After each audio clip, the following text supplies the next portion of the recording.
Hello, gang. We're here. We're here with Ace Attorney Investigations 2. We are already at the end of the fourth trial. Fourth case. There are no trials in this bitch. It's all cases. Investigations, even. But who knows? If we get through this part fast enough, we might even be able to, start the fifth case tonight. Who's to say? I don't know. Some of these parts have been pretty fucking short, so, I think it's possible, but we'll see. Let's get in there and see what's what. Edgeworth is in jail.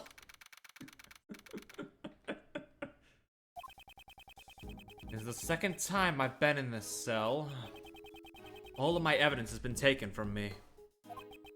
The only thing I have left is Kei's Yatagarasu's badge. I'm worried about Kei. Is she alright? Yeah, a lot happened last time. Lotta's back again, and also we met Sebastian's dad, who sucks. There were some other things too, like some nurse who I gave a text-to-speech voice. It was a fun time. But anyway, yeah, let's get into things. The culprit is me. I remember looking down at the person in the red raincoat. Mr. Edgeworth, it was me! The culprit was me all along! You have a visitor. Please hurry out. Oh shit, a visitor? Who could it be? Someone by the name of Dick Gumshoe. Will you turn him down? Hell no! Bring that boy in here! No. It'll be hard to face him, though. Wait there. He's not gonna stay and keep watch? Pardon me? Oh, hello. Judge Courtney! Hush. Please, have a seat. I was promised my yaoi boyfriend. What the hell is going on here? Why are you here? I was told the detective had come. If I didn't instruct them to tell you that, you wouldn't be sitting here right now. I can't think of anything she'd need from me at this point. Yaoi sighed. Oh yeah, that's true, that's true. Although in the context of this game, where Phoenix does not exist... Alright. What's up? Your visitation rights have been restricted to begin with. It's as if I'm some monstrous criminal. I suppose my credibility has hit rock bottom. But of course, your friends have fared a little better though. That lawyer and that girl were both quite worked up. Mrs. Shields and Emma. When I last saw them, they were giving one of the guards quite an earful. What? You don't mean... Be grateful. Goddess of Law has been quite busy. They were spared punishment. Certainly seems like you have plenty of time for small talk. Oh yes. Prosecutor Von Karma is presently continuing the investigation. You were worried about them, right? I guess she saw right through me. Okay. I didn't know that Francisco was non-binary. That's pretty cool. Let's cut to the chase. Exactly what are you planning? I'm not planning anything.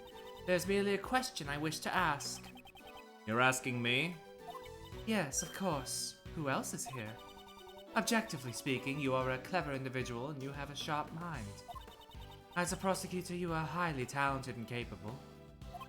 Okay, you're gassing me up a little bit. What's the catch? Are you being ironic? Your sarcasm falls short. I'm being completely sincere, and that's why I cannot understand. Take this case, for example. You're up against the PIC. There is no chance for you to come out on top.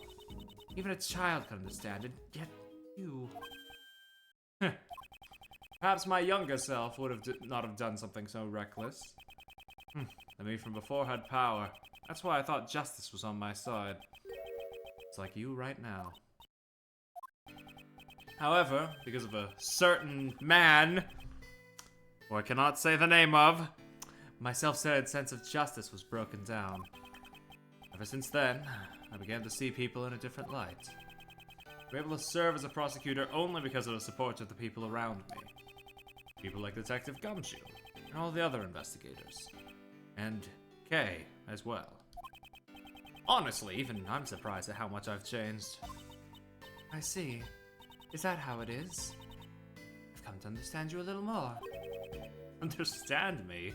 Not likely. Someone like you, who forces her own sense of justice onto others, could never understand. I wonder about that. Is that what you think? Hmm? I could say one thing. It would be that this conversation has been very interesting. That is all. I don't think it's a copyright thing. I mean, Capcom still makes the games.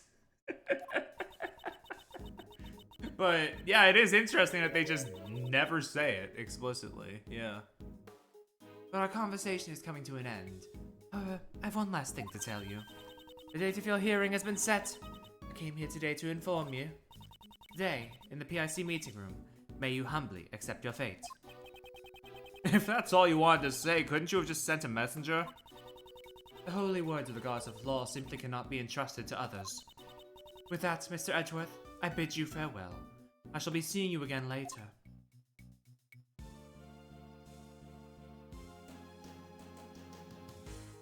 She really is just a Spirit of Justice character, but like significantly less irritating.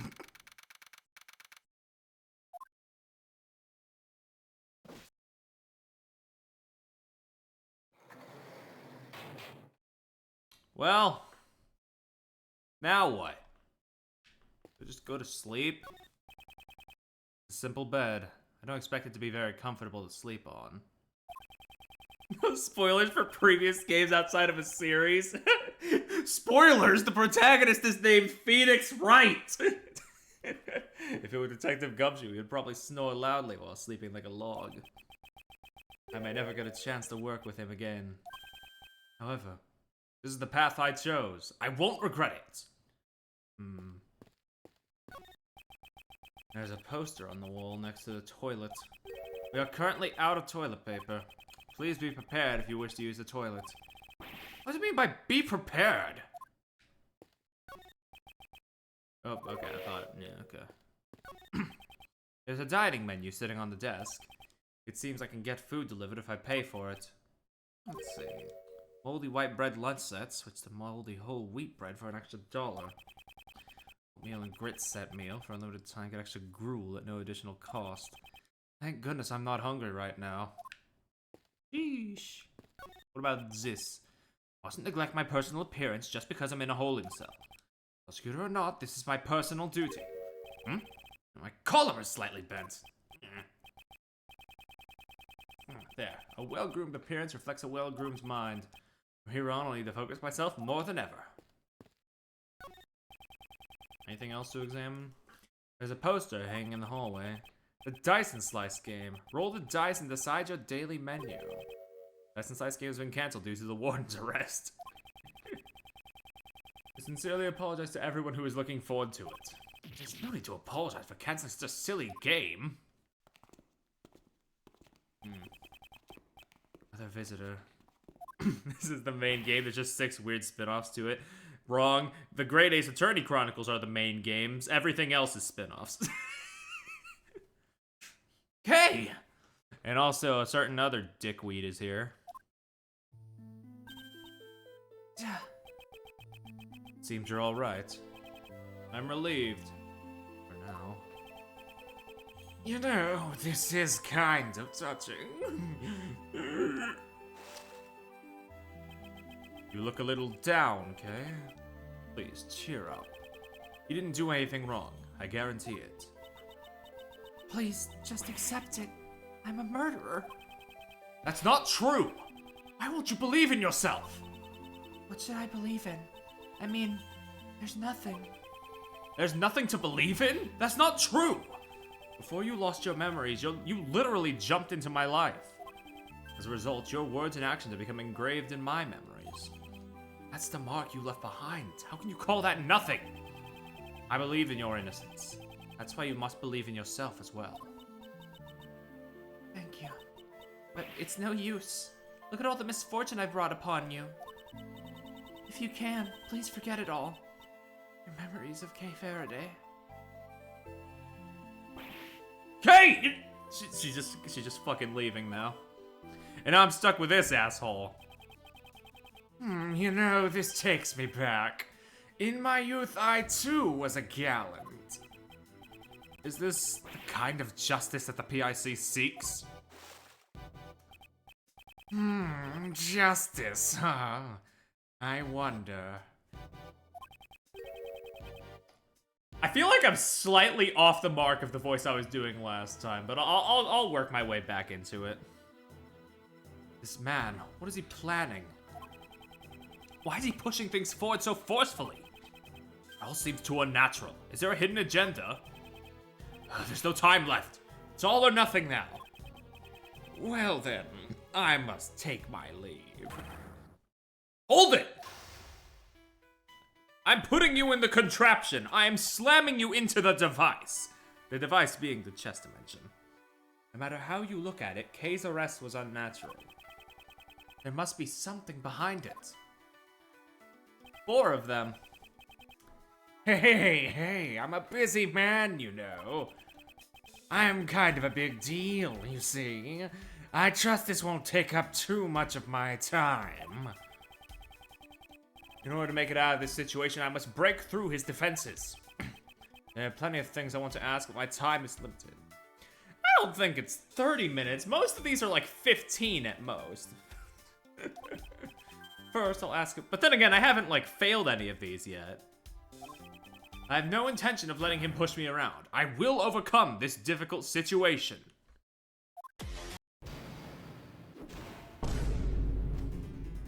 Why did you rush her arrest? I would like a clear explanation. Explanation? What are you talking about? Don't play dumb with me. You clearly did not follow the proper procedures. Okay. Maybe you should pipe down a bit. Do you even know the position you're in? Wait and see. Suppose we let the criminal escape. What do you think will happen? What will happen? I would be made to take responsibility, you see. I do hope you understand. I would serve you right now. Wait and see. Wait and see. Just take my advice and stay out of this if you know what's good for you. I refuse. Kay is innocent. Imagine if when the chess ended place was in the cell, Edgeworth was outside. That'd be pretty fucked up in a good way. You know, this is so pitiful. It brings me to tears. Why won't you just give up? Things were finally going well. Perhaps I should give up. Things were going well. Things were going well, you say? That's a strange way to put it. It almost sounds as if you personally wanted Kay to be arrested. Bitch, far more than necessary. Haven't you lost your impartiality? Damn, he's not even fazed that we broke one of his mind chess pieces. You think so? That clearly wasn't my intention, you see. Edgeworth, my boy, you're reading too much into it. He skillfully avoided the issue. He does not have a skill issue. However, I still have some serious doubts about Kay's arrest. Next, I shall ask him if the investigation was sufficient. I can't miss even the tiniest piece of information. That's the only way to break through this situation. Was it under your authority? I feel like asking how long would be a little pointless, and going straight for the innocence jugular is not the move yet. It's hard to say that the investigation was sufficient. The arrest, was it under your authority? My. Do I really look that important? Prosecutor Investigation Committee Chairman. I mean, it's quite a prominent title. Not that I care much for it. That was rather blunt. I'm so shocked I could cry. I'm sorry. Flattery was never my forte. if you keep talking like that towards me. I'm sorry, my goggles got moist again. You'll never get your prosecutor's badge back, you know. That would be terrible. I don't need my badge. Let me make this clear right now. I do not live for the sake of my badge. Status means nothing to me. Do you understand? Pah!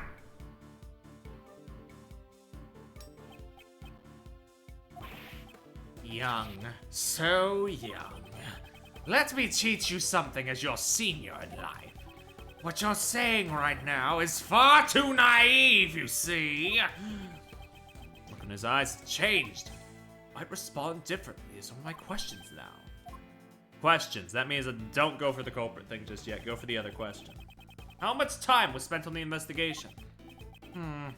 Well, aren't you an impertinent one? Even someone like me is starting to get annoyed. What a coincidence. I feel the same way. Fucking get him, dude. Answer me. Was the investigation sufficient? Young folks always live life in the fast lane. That's why I like to bully them. You'll regret this soon enough. You just burn more important documents. I'm the one bullying you. How do you bully someone? Wait and see. These seem like funny responses, but I don't want to waste time. I don't want to risk having to start over. You sure are quiet. Are you scared? Ridiculous. I was just thinking about my next strategy. On how to extract information from a weepy old man. You should show some remorse, you know. If only they made it worth it by adding in more lines of dialogue. Oh, okay. Was that not a handkerchief? Maybe it is, I don't know. I mean, I guess that would make sense with how much he fucking cries, yeah. Don't you get it? I hold your fate in my hands. That does look a bit more papery. Wait and see. In any case, even if you obtain some information, there's nothing you can do. Just give up already. I refuse. Mind if I ask why? It's simple. Truth is fading away. That's all there is to it. I see. I'm starting to understand what kind of person you are. Fucking idiot. But you know, it's all useless. It's enough to make me cry. Give it up. That girl's guilt is already decided. Decided? You're making it sound like it was rigged. The game was rigged from the start, even. That's strange. The way you said that. It sounds like it was decided from the very beginning. What are you trying to say? Her arrest was planned? Asshole? Yes, it's clearly unnatural. Everything is progressing as if Kay's guilt was predetermined. Wasn't Kay's arrest planned from the start? I see. That's an interesting theory. But I don't have time to indulge in your flights of fancy, you know. Why don't we put an end to this silly conversation? Curses! He's trying to get away! I gotta get him. Wait, I'm stuck behind these bars. Before that, I must find out if the arrest was lawful. Still very faint, but I'm beginning to see the path to the truth. I can't let this opportunity slip by. I still have more to ask you. I've grown weary of our little tete-a-tete. Please keep it short, okay? Who made the decision? What's the basis for your arrest? Yeah, probably not. Probably best not to ask who made the decision immediately, because, like, yeah, that would be a leap of logic. If I put together what you have told me up until now, I cannot help but say there is no basis for Kay's arrest. Yes, I understand, you see. But you know, it doesn't really matter either way. You can't overturn her arrest. How irresponsible. Do you still claim to be a man of the law? My, those are some harsh words, you know. You know, you're starting to make me a little angry. I'm also a little angry myself. I'll say even harsher words. Wait and see. What harsher words was he planning? You see, to be honest, I can't really answer all of your questions, you know. That's just the position I'm in, you see. I'm a busy man, you know. Aren't you just pretending to be busy? That's cruel, you know. This old chunk of coal has been working like a dog. Pretending, just what do you think that would accomplish? You don't want to talk about it, do ya?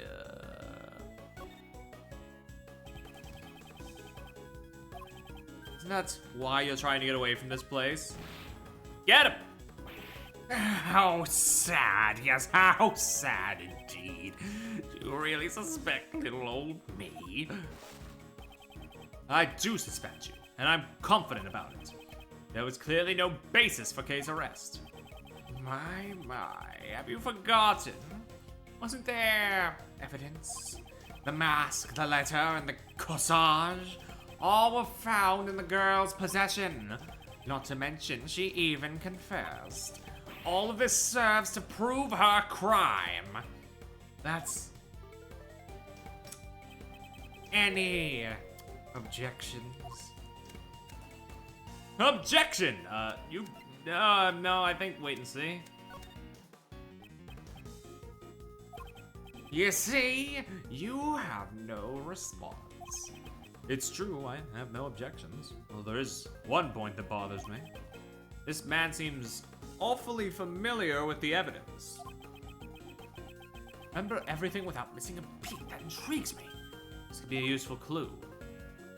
I still have more to ask you, buddy. Yeah, we've heard that. What was the other one? Who made the decision? We did the basis one already. Who's the one who made the decision to arrest her? Well, I can't say I remember. Growing old is a terrible thing, you see. My memory's not quite what it used to be. Perhaps I should use that clue. You remember all the evidence, asshole? Don't play dumb with me. Didn't you remember all the evidence in full detail just now? Stop pretending to be a forgetful old man when things aren't going your way. Now then, who was the one who made the decision to arrest her? I see. You're a sharp one, aren't you? I wish my son could learn from you, that piece of shit. Because he's a real idiot. Damn, you know, I don't even need to like joke insult, because he just does it anyway. God. I keep forgetting. Piece of shit dad alert. I'm not interested in your son. Who made the decision for the arrest? You're a bad man, you know. Don't you already know? The one who ordered her arrest. Obviously it was you? Who are you playing the main and wonder? Luigi. I've been I've been a Luigi fan like for years now. The person right in front of me, I'm certain of it. Wow. Ouch. Make it sound like I committed to some kind of injustice. Guess I'll have to clear that up. My honor's at stake here, you see. Very well. Continue to play along with you until you are satisfied. Also, Ollie, if you haven't, I gotta give Daisy some love since it's her debut. Yeah, that's fair. Did you listen to the fucking like voice clips that I put in the gaming chat? Cause holy shit, the new voice actor fucking nails Luigi. It's kind of insane. I love that he's like giving like he's still giving like the Martinet vibes while putting his own like sort of fantastical like sense of like enthusiasm on the role. It's really nice. Anyway, how much does this man know about this case? If I can get him to reveal that. Woo!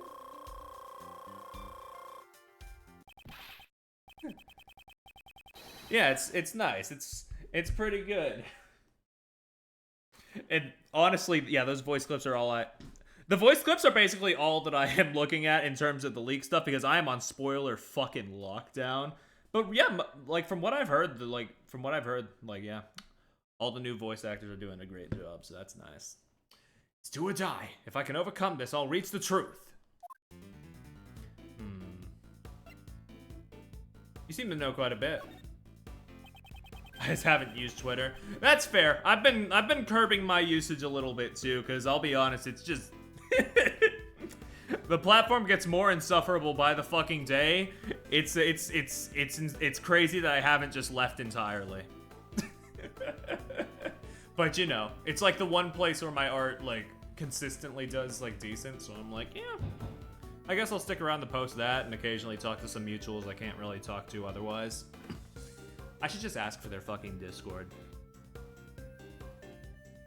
Rick and Morty's VAs got revealed too, I think. Oh yeah, It's so funny like how little impact that show has nowadays that the season premiere I think happened and I heard nothing about it. Oh god. Like the fall off is insane. Anyway, you seem pretty familiar with the case. I'm a wise man, you know. I'm familiar with most things, you see. I don't think it was very wise of you to arrest Kay in this case. Burn it up. Why don't you say something that lighter seems dangerous? Wait and see. Yeah, that's that, huh? I'm a very busy man. I can end this conversation anytime I want, you know. Don't you forget about that. This would have been over already if you had simply answered my questions. Give me a proper answer, I won't take any more of your time. Why are you so familiar with this case? Read the case files, you see. Honestly, it was a bit of a drag, you know. It's my job, so what can I do? Because of my position, you see, I can't just skip out on it. Well, I had some time to kill, so I read the whole thing, you see. You just said you were busy. That's strange. Didn't you just say you were very busy? Aren't you a fault slowly coming to light now? If you truly wish to protect your position, I would advise you to rescind the arrest order. You really are desperate, you know. I can never say die attitude. Touches my heart. But you know, it's unfortunate that all your hard work was for naught.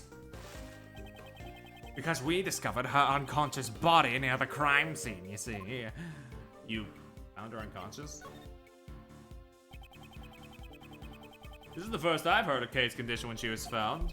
She was unconscious in the storeroom.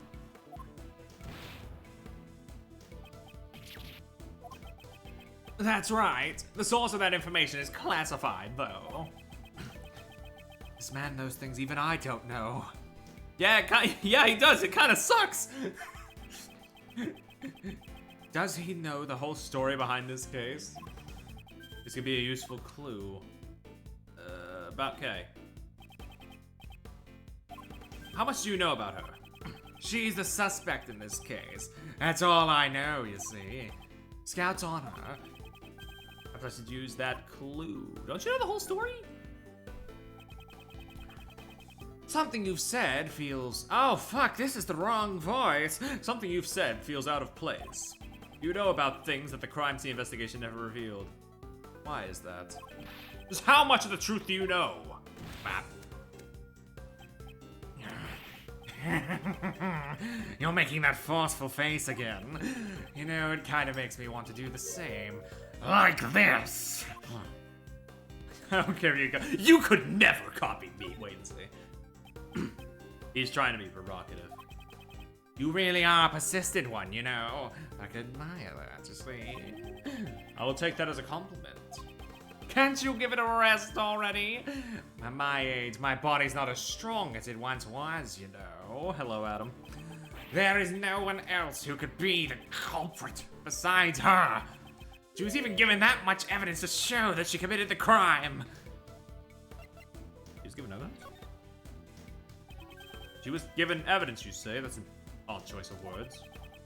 It almost sounds as if she did not possess them under her own will. Bop. I see. You really do have a fine eye for the details. As expected of a former prodigy prosecutor.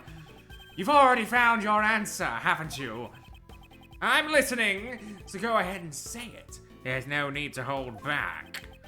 I leave wrenched open the heavy door to the truth. He just gets people to admit shit for fun. That's real, yeah. The finishing blow. Kay's not the culprit. My, that's a rather bold claim, you know. Anyone can shout objections at the top of their lungs, you see, Mr. Former Prodigy Prosecutor. I shall break through this with that clue. It was someone else. Kay was framed. True culprit is pinning the blame on her. That is my answer. This is the truth of the case. Oh, fuck!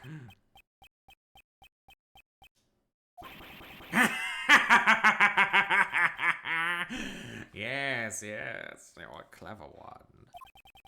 It almost makes me feel bad that your prosecutor's badge was taken away, you know. Yes, it's as you say. Checkmate. Ooh. Dude, I need a drink of water. I don't know why. The Blaze voice takes a lot out of me.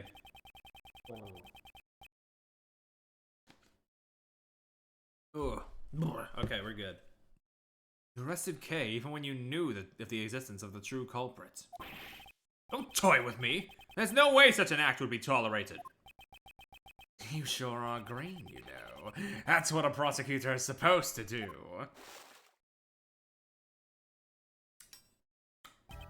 It will all work out fine if we make her guilty. Who would desire such a resolution?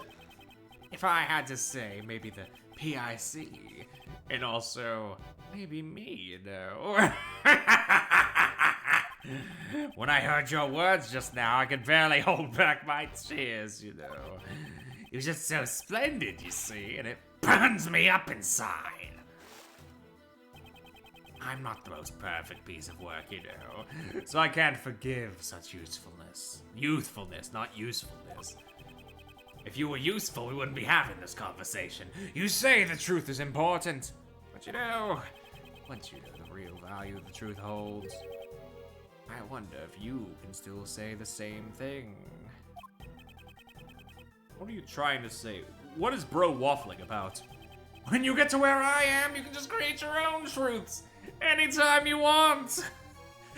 Dude, you are like heavily digging your own grave out here. Kay Faraday is the culprit. That was a truth that I simply manufactured out of thin air. Fucking cartoon villain, yeah. Good, very good. That face, that expression. Perfect. You were such a desperate one, you see. That's why I really wanted to bully you, you know. You see, even if you know the truth, there's simply nothing you can do. Yeah, he's kind of fucked up with it. And that's the real value of truth. So shocking that's to die for, you know. Why don't you pursue the true culprit? How much of the truth do you know? Do you understand now? The truth that you believe in is worthless, you see. Do you understand what I'm trying to tell you? Powerless former prosecutor. You. Ooh, scary, scary. God damn it, I'm having way too much fun with this fucking voice. You know, I guess that's the friends of a heinous... I guess the friends of a heinous criminal are also quite heinous themselves. Please, you! And like this, you see, one more person will disappear before me. Ah! Here come the waterworks. The tears of mine just won't stop, you know. I'm just going to go away now. Fuck. Everything will be decided in today's deliberation. Kay's innocence? I will definitely prove it. Fuck, okay. More water for me.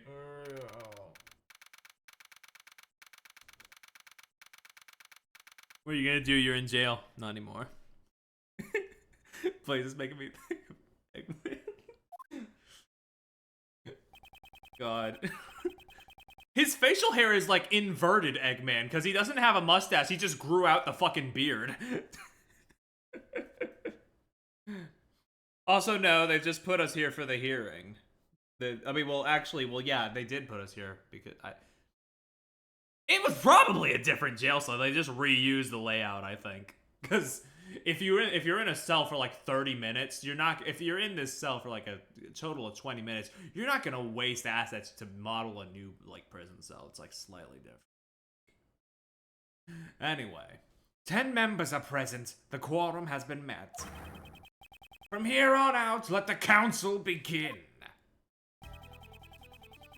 Today's deliberation shall be about Miles Edgeworth's aptitude and ability as a prosecutor. Let our members discuss this matter with a clear conscience of the goddess of law. A clear conscience? Don't make me laugh. Courtney, please give us your report. On April 5th, Prosecutor Edgeworth carried out an illegal investigation and resisted arrest. I immediately noticed my voice for her has gone softer because the fucking Blaze voice is so like hoarse on my throat. He was arrested by 2 of our members who caught him in the act, myself and Blaze the Best. Prosecutor Edgeworth disrupted the investigation of attorney Jill Crane's murder. He claims that the culprit, Kay Faraday, was arrested without sufficient evidence. Even now, his claims remain unchanged. Tell us more about the murder incident. On April 5th, the victim's body was found here in the PIC meeting room. Regarding the details... I, Sebastian the best prosecutor, will enlighten you. The prosecutor in charge, Sebastian the Best, will explain the rest of the details. Murder happened on the night of April 4th. The victim was one Jill Crane. Forgot about the fucking masks. Nice blue badger mask dipshit. On the same night, a black market auction was being held in this very meeting room. I guess Miss Crane was taking part in the auction. Yep. The murder occurred in the middle of the auction, did it not? Man, literal Eco Terrorist is a better dad than Blaze, by the way. True! Literally true.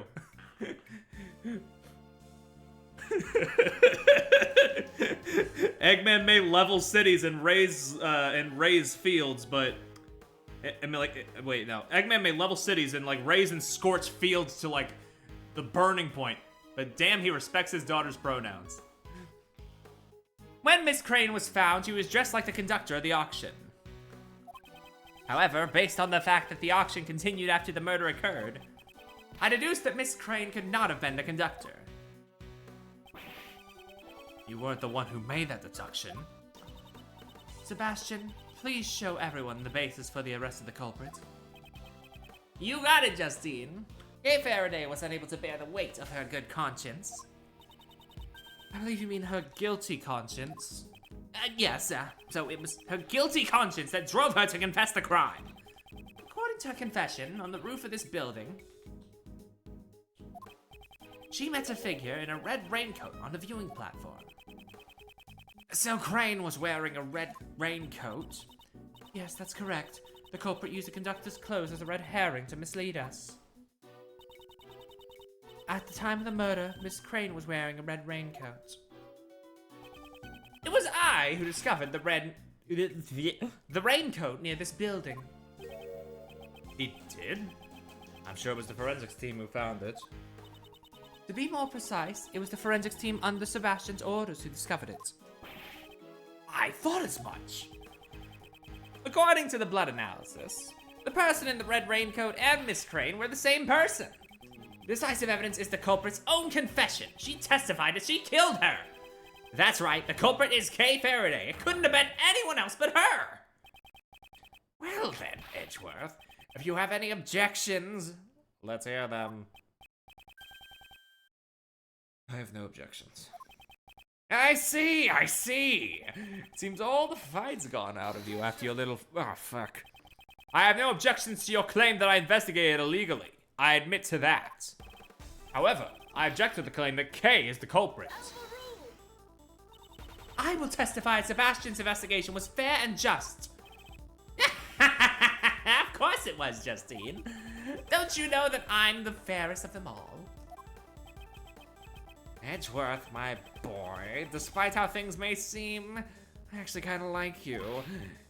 If, and this is just an if, you see, if you were to withdraw your objection, you might be sitting on this side of the bench tomorrow. I'll ask you one more time, Edgeworth. Do you have any objections? Don't take me for a fool. I'd advise you to watch what you say. This man is the one who should watch what he's saying. He's a fucking bitch. I'm talking about the case, not about chair. I demand a testimony. By all means, let me hear it. I want to know how the PIC understands this case. Testimony from us, eh? Fine then, if that's what it takes to make you happy. Courtney, give him the materials from the investigation. Sir, but that's... It's the end of the line for him. I'll let him go out in a blaze of glory. What, nothing? Okay, fine. If you insist, Mr. Chairman. Here, have some evidence because you're epic. Why don't we have Courtney give the testimony? I have no objections. Mr. Edgeworth. Don't worry, Kay. You just watch from over there. Okie dokie.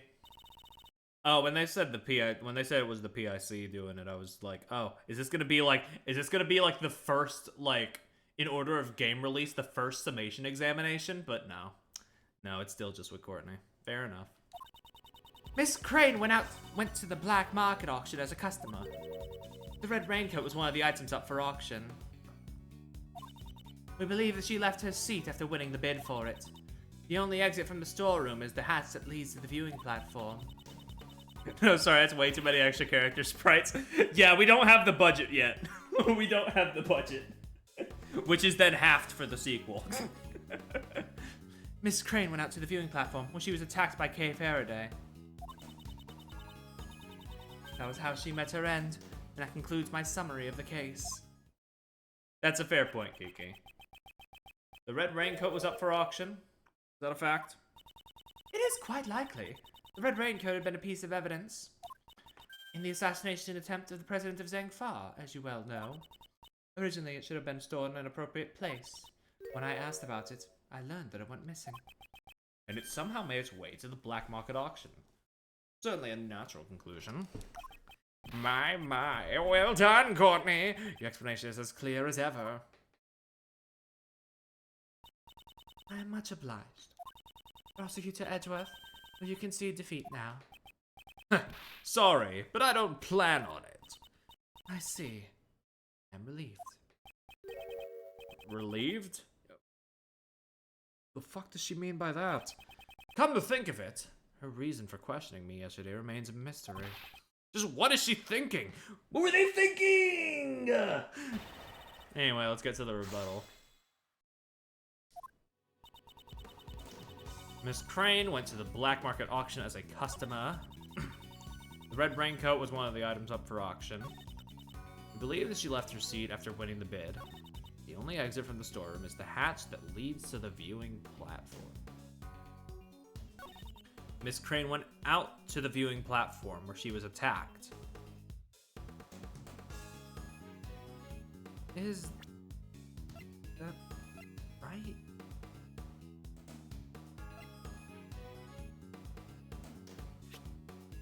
Who's...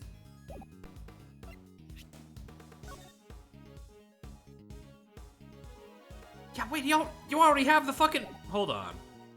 Yeah, wait, It was like nipping me in the back of my head for a second. I was like, wait. Yeah, those two were like, yeah. Okay.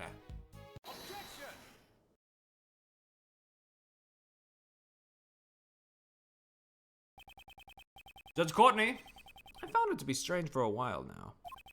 Why is Miss Hart here with us? She is an eyewitness to this case. Isn't it only natural for her to be in attendance? Aw, shucks.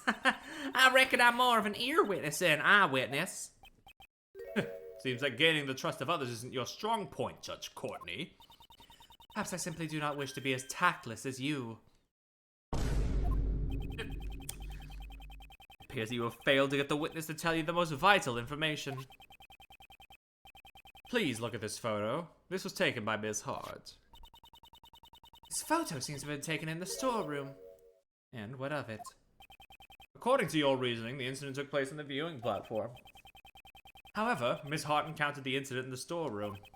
That's right. It had taken place just before this photo was taken. Wait, if that's true, then Justine's reasoning. Exactly. Does not hold up. What? Ms. Hart, allow me to ask you again. You saw the person in the photo with your own eyes, correct? I sure did. I seen him plain as day with my own 2 eyes.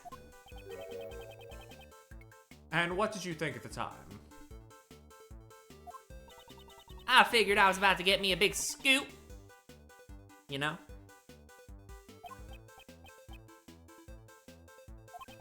And I guess that makes sense. That's not what I meant. What did you think of that person? Huh? Huh? Well, I reckon she'd help me bring home the bacon. Are you mocking me? Oh, shucks, don't make that scary old face. It was just a harmless little joke. The person in the red raincoat, I reckon they were the culprit. I hope you understand now. The crime occurred in the... Ah, fuck. Prosecutor Edgeworth. I can understand your arguments. You do not say it out loud. If you had simply asked, I would have been more than willing to explain. Explain what? The sounds Miss Hart heard may not necessarily be related to the case. That is impossible! Enough of your excuses! Was the voice that Miss Hart heard really that of Miss Crane? Such a shady conversation must have had something to do with the case. What did her voice sound like? Her voice? Beats me. How's I supposed to know? They're both using voice changers. Yes, the voices Miss Hart heard have been altered by a device. I am still, like last time, imagining if those voice changes just make them sound like Zero from 999. They're just completely incomprehensible. We must therefore question whether or not they have any bearing on this case.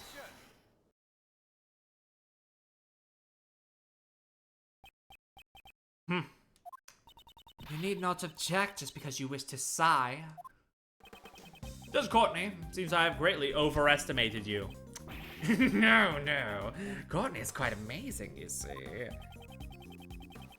Except for one, which is voiced by Zero Jr. That's true. That's true. The single Zero that we can understand is voiced by Amy Rose.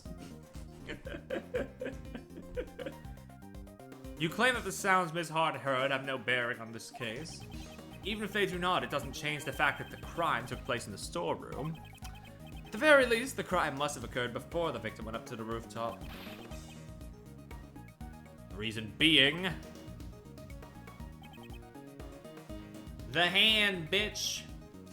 And the blood on the lift, I think. Those two correlate, right? I thought the person in the red raincoat was the culprit. Well, Miss Hart's testimony certainly made it sound that way. Precisely. It's because she saw that the person's hand was covered in blood. I guess Zero Senior as well, but, like, to be fair, we... Before the reveal, we saw him for all of, what, one scene? Anyone who heard his testimony would have arrived at the same conclusion. And I'm not gonna say any more about Zero Senior, because I don't want to start just talking about VLR out of nowhere, because that game makes my head hurt. Not as much as ZTD, but basically, yeah, both of the Zero Escape games after 999, if I think about them for more than, like, 3 or 5 minutes, my head just... I feel like radio static in my fucking head. However, if the person in the red raincoat was the victim, then the situation changes completely. Since blood can be seen in this photo, it must have been taken after the crime occurred. These have been under the wrong impression in regards to the victim's condition. The photo shows the condition of the victim. The victim? Really going? Oh. Still alive after the attack. The victim was definitely attacking the storeroom. Actually, no, they weren't alive after the attack. They just stood them up for this photo. They stood up the corpse for this photo. Immediately afterward, the victim was seen with blood on their hand. That must mean the victim was still alive even after she was attacked. The blood on her hand must have come from her own wound. No way! Are you saying that she died from a hand injury? No, that is not the case. I suspect she just held her hand against the wound. Can't be seen in the photo, but at this moment, she must have already suffered a fatal wound. If that's true, they changed a lot of things, you know. It seems you understand. This refutes the allegations against Kay. Kay is in fact starting to beat the allegations. She encountered the victim after this picture was taken.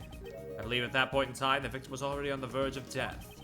It's likely Kay just happened to be present when the victim reached the end of her strength. That's quite the coincidence. Indeed, I can only say she was at the wrong place at the wrong time. Prosecutor Edgeworth, it seems you have forgotten a crucial fact.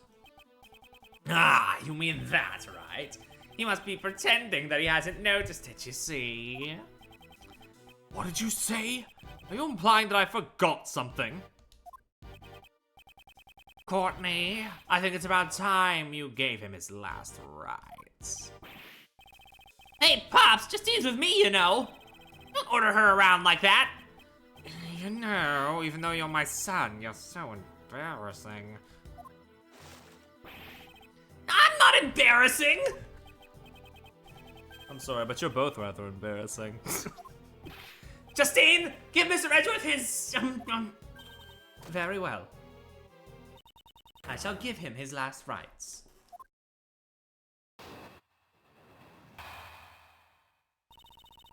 Boop. Also, fucking Beyblade's the best. God. When the body was found, there were 3 wounds in Miss Crane's chest. Justine is so nice to him for what? She must have the patience of a fucking saint, dude. There were 3 wounds in Miss Crane's chest.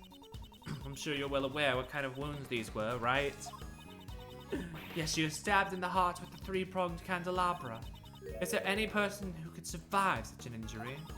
Please take a close look at the autopsy report. Can you still say the same thing after reading it? Well done, Justine. With this, Mr. Edgeworth will... I will offer a rebuttal, of course. Why would you do that? Didn't you just hear what Justine said? Of course I did, and I still plan to object with it. It's not fair! You're always opposing me at every turn! It was never my intention to oppose you. Huh? Really? It's simply not worth my time. I see. So that's how it is. Yep. After all, I am... That's enough, you know. You're embarrassing your father, you see. Huh? What do you mean, Pops? Sebastian, little baby man arc. You mean the whole game?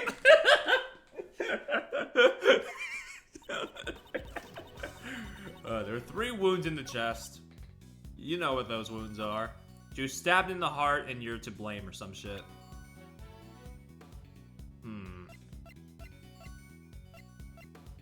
I can't wait for case 5.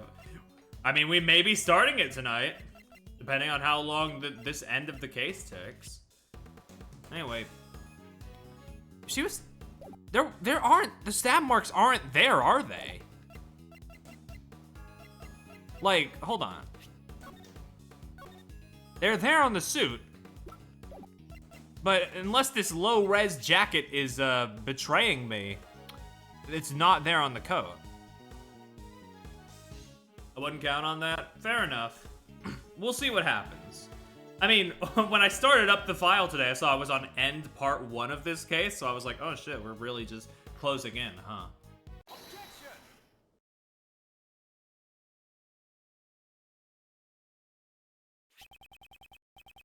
Chairman DeBest, do you know what this is? It seems to be a red raincoat. How about it, Courtney? The victim, Miss Crane, was wearing this earlier. Prosecutor Edgeworth, must I repeat my explanation to you all over again? I suppose it might just come to that. Judge Courtney, answer me this. The red raincoat was stained with blood. Do you happen to remember where specifically these bloodstains were located? Of course I do. They were on the hood. Wait, it can't be. What does this mean? Judge Courtney, were there any other bloodstains besides the ones on the hood? None were detected. Don't you think it's strange? The victim died from a stab wound to the chest. In that case, it should have been bloodstains on the front of the raincoat. However, the only blood they found was on the hood. Oh, I must have misunderstood then. I thought it was obvious because like the stab marks weren't there in the hood, but weren't there in the raincoat. But okay, that works too. Yeah. This is a huge contradiction. I mean, I guess it doesn't matter as long as I get the results. Wound on the victim's head is no ordinary wound. After all, the victim sustained this wound before she was stabbed. It does appear that way, doesn't it? The victim first suffered the head wound. She had already been stabbed in the chest. The raincoat would have been stained with blood. Therefore, it is unthinkable that her chest was stabbed before she suffered the head wound. The orders of the wounds would be head, chest. And however, does that really change the situation? With this, a contradiction is born. One that overturns all our assumptions up until now. Is the change really that great? I look forward to hearing it. Well then, this contradiction, why don't you show it to me? With evidence? Which piece of evidence shows the contradiction? It's the autopsy report, right?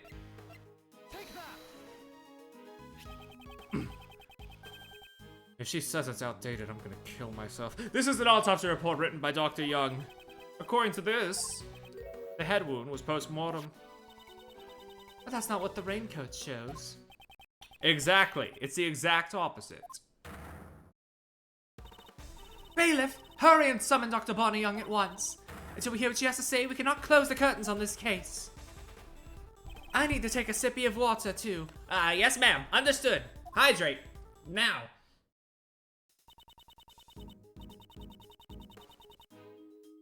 Dr. Young is a busy person. It will take some time for her to arrive. In the meantime, let's try viewing this case from another angle. There's something that's been on my mind. One of the key figures in this case. The conductor. We still don't know who that person is. Now that you mention it, even after our investigation, we still have no idea who it is. The doctor has come up time and time again during this hearing. However, at this point in time, their identity remains a mystery. How about it? Do you have any ideas? I'm still not sure at the moment. However,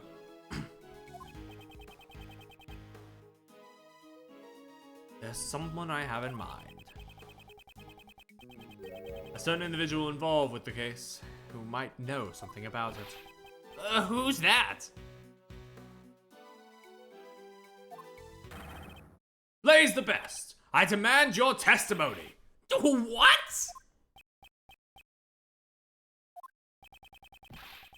Don't say such a stupid thing. Why would you suspect Pops?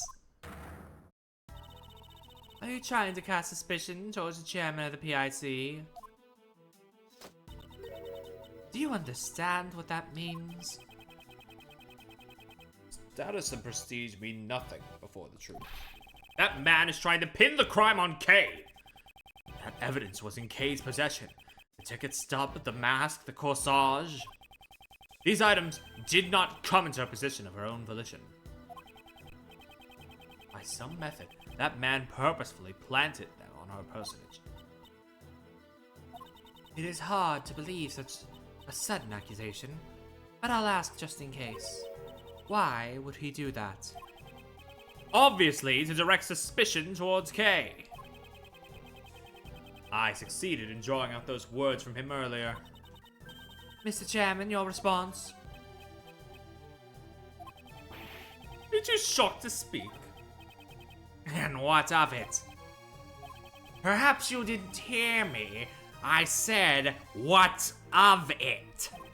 You say that you drew out some words for me, but you don't have a shred of proof, you know. No one else heard it but you. Just doesn't work like that, you see. How old is this man? I'm sorry. How old? I just need to know. 68. Okay. Okay, the voice remains. Or do you have something else? You know, some kind of basis for your argument. His confidence.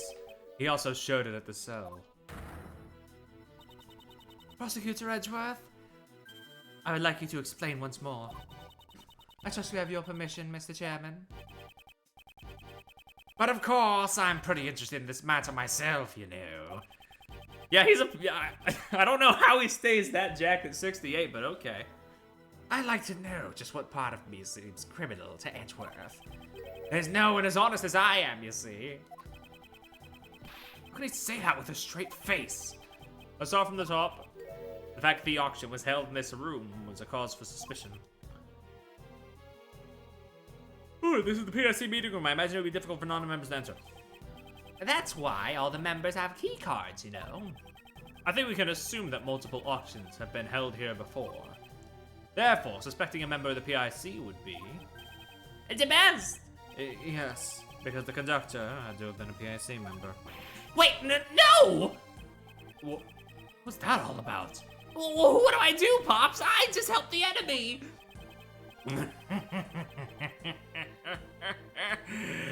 Sebastian really is an idiot, you know. But you see, Edgeworth, I'm not the only one with access, you know. Indeed, there are 11 members in the PIC. Don't say it, Perry. Don't say it. Don't say it. Even if we rule out the victim, Miss Crane, there are still 10 potential suspects. It's not me, but it couldn't be the chairman, right? I don't know who it is, but whoever it is should just come forward. Yes. Everyone just calm down, you know. Edgeworth, is that all you've got? Where's the evidence to suspect me? Oh, so you fall in silent. But you've gone too far, you see. I won't forgive you anymore. It's too late for regrets. I'm a very important man, you see. Former chief prosecutor and chairman of the PIC. You're turning your place voice into Nigel Thornberry. You know, I was trying to place what exactly it was giving. I think it is just kind of giving like a bit of Tim Curry. It's fine if you're not prepared to face the fire, you know. Cause you see... Either way, it won't make any difference. Ugh! Fucked up eyes. Fucked up eyes. Oh man, let's do this.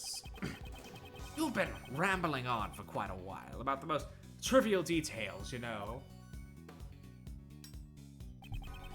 Like the location of the murder, the order of the wounds, and, what else is there? It just doesn't matter, you know. Because you see, none of that means anything, you know. This fucking... His fucking, you know, tick is really pissing me off, and I don't know why. Think about it. We've got the suspect herself saying she killed the victim. That's all that matters, you see. She'll even get a light sentence with her confession, you know. Now then, if there are any contradictions, be my guest. How could that be considered a testimony? There must be a contradiction somewhere.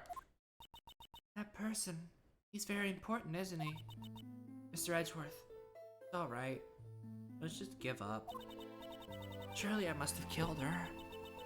I can't even remember it. Don't be tied down by unmuddled memories. You want to believe in something. Believe in your own innocence. Believe in me, who believes in you. Fucking Gurren Lagann type shit. What?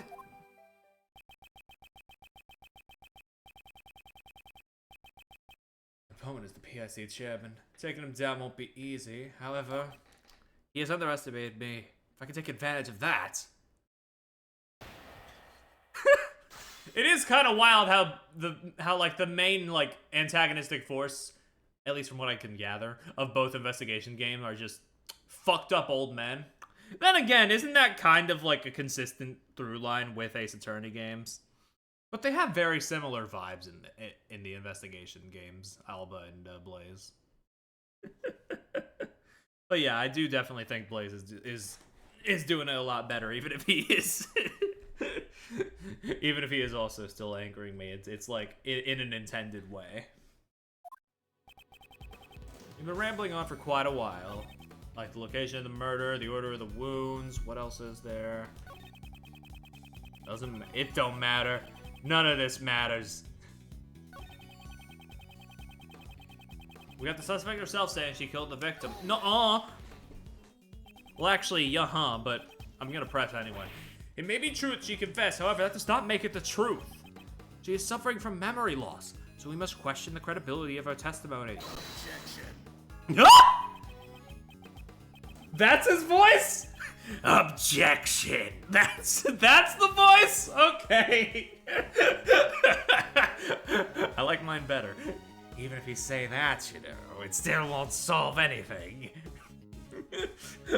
I mean, I've been breaking my tradition of trying to follow the voice clips ever since I gave, like, Ray, like, that more, like, snarky voice, so. They went with the graveliest shit they could find, yeah.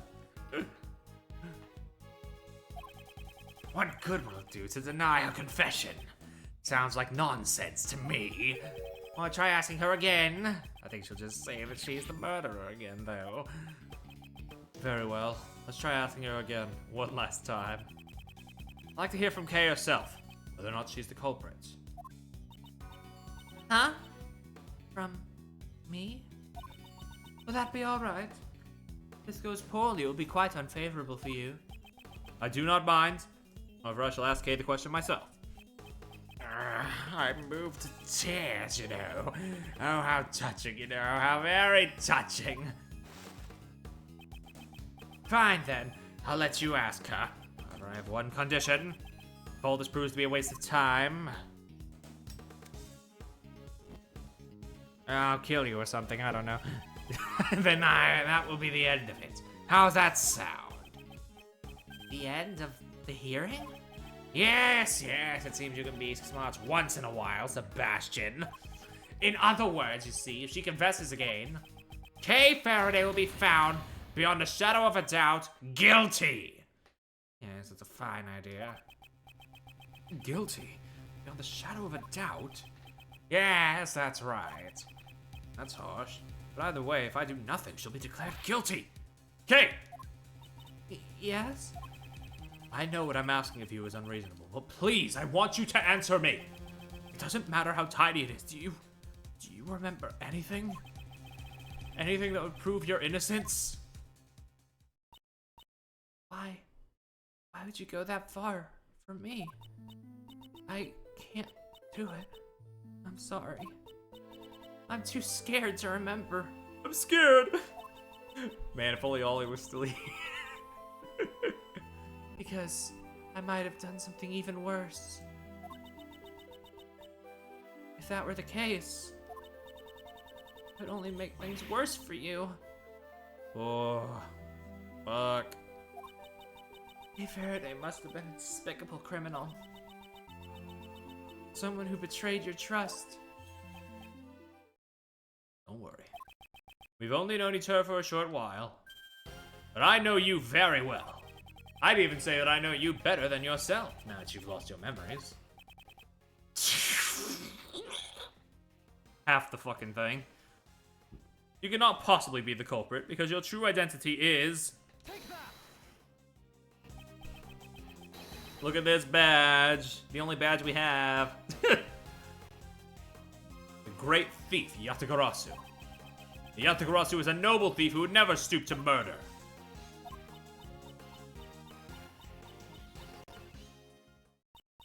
No, it's useless. After all, no matter what, that memory still remains. This image that's stuck in my head, I just can't get rid of it. That means I must have. There's no clear evidence to prove that you're the culprit, besides your own confession. Remember what I said? You must believe in yourself. Or perhaps you cannot trust my words? No, that's not it. Because you were trying to save someone like me. I already lost so much, all for my sake. I can't bear it anymore. Please. Please just give up. I see now. Thought it was strange.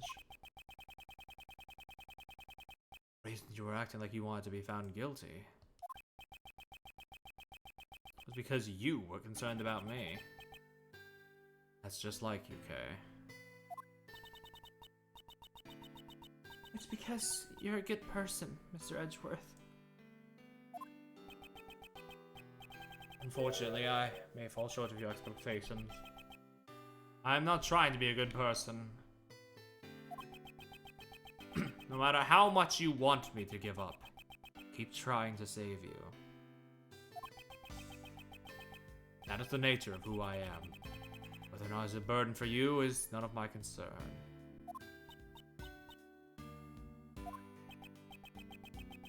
Okay? Believe in yourself once more. You are a noble, great thief. What you should be doubting is your memory of committing the murder. That is my wish above all else.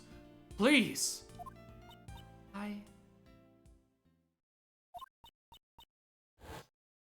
Ramber! Ramber! Ah! Kay! What is it? Did you remember something? If she remembers something now, it'd be like a bad movie. Bull. Huh? Bull? Prosecutor Edgeworth, please ask her to clarify. Well, okay, what do you mean by bull? I mean, I think the case is kind of bull, but I remember now. The person in the red raincoat had that with her. the silly little guy! The stuffed bull doll. I'm certain of it. Is that true? Is that true, defendant? Yes, Your Honor. The court hereby accepts the defendant's statement as a new piece of testimony. Quit messing around, Courtney. A testimony like that cannot be accepted, you know. Your objection has been noted, sir. However, testimony about the victim's belongings Has been lacking up until now. Nevertheless, you know, her vague memories cannot be trusted, you know? The memories are vague. That would be bad for us as well. Didn't you say this earlier yourself, Mr. Chairman? Since we have the suspect's confession, we don't need to worry about the trivial details. If we decide to doubt her memories, then we must also doubt her confession, which is the main foundation of our case. Fucking get him! Are you willing to do that, sir? You're right. Well, mine then. Leave it to you. Yeah, I mean, it is 100% something that they just translated from Japanese, but yeah, I also wonder. Thank you very much. We did it! It was touch and go for a while there, though. However, those words of Judge Courtney just now. Almost feels as if he's on our side. We made it!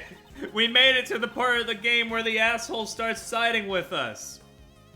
That means next case she might be convicted. Oh no! Prosecutor Edgeworth, do you know anything about this stuffed animal? The stuffed animal Kay spoke of must have been this. We found it in the storeroom. It is believed to be one of the items for the auction. Look at this fucking thing. This is... Do you know something about it, Justine? No, it's just a bit different from what I imagined. Indeed. It is certainly not what I would have expected the victims to be carrying. Let's examine every suspicious-looking nook and cranny. Yo, hole? The left horn is missing. There's a hole in this stuffed animal. Ah, fuck. I guess its head wasn't stuffed with cotton. I wonder what's inside. I mean, yeah, that's true. That's true. She has given us a lot of chances. She's just also very, like, you know, like many of the opposing forces in these games, she's also very obstinate. So she's kind of just, you know, it's on a case-by-case basis. Perhaps I should examine the other side. Okay. Oop. The right horn seems to be fine, but the entire balance feels a bit off. This horn. It looks like you can move it. What? Why is it buzzing? What was that buzzing sound? Seems this toy is equipped with a recording device.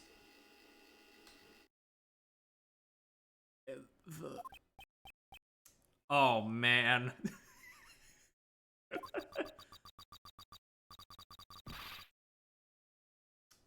Oh, shit. I knew who you were right away. You can't hide that burn from me. Silence, huh?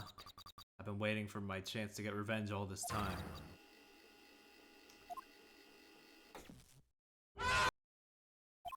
Is this the moment of the murder? Who could have recorded something like this? Fucked up screen orientation. There we go. This is... There ain't no doubt about it. This here was what I heard. We cannot verify when these voices were recorded. It is also possible that they aren't related to the case at all. We had some video as well. That's hogwash! I'm telling you, that right there was the conversation I heard. The victim was holding on to it, alright? And I reckon it must have been recorded when she got attacked. That certainly is a possibility. However, your testimony alone is insufficient. I require something with a little more credibility. Again, her words.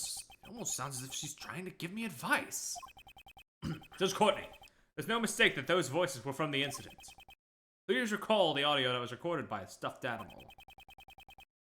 Lotta sure is in this game a lot. Lotta sure is in this series a lot. For a character who never really undergoes any, like, development or change.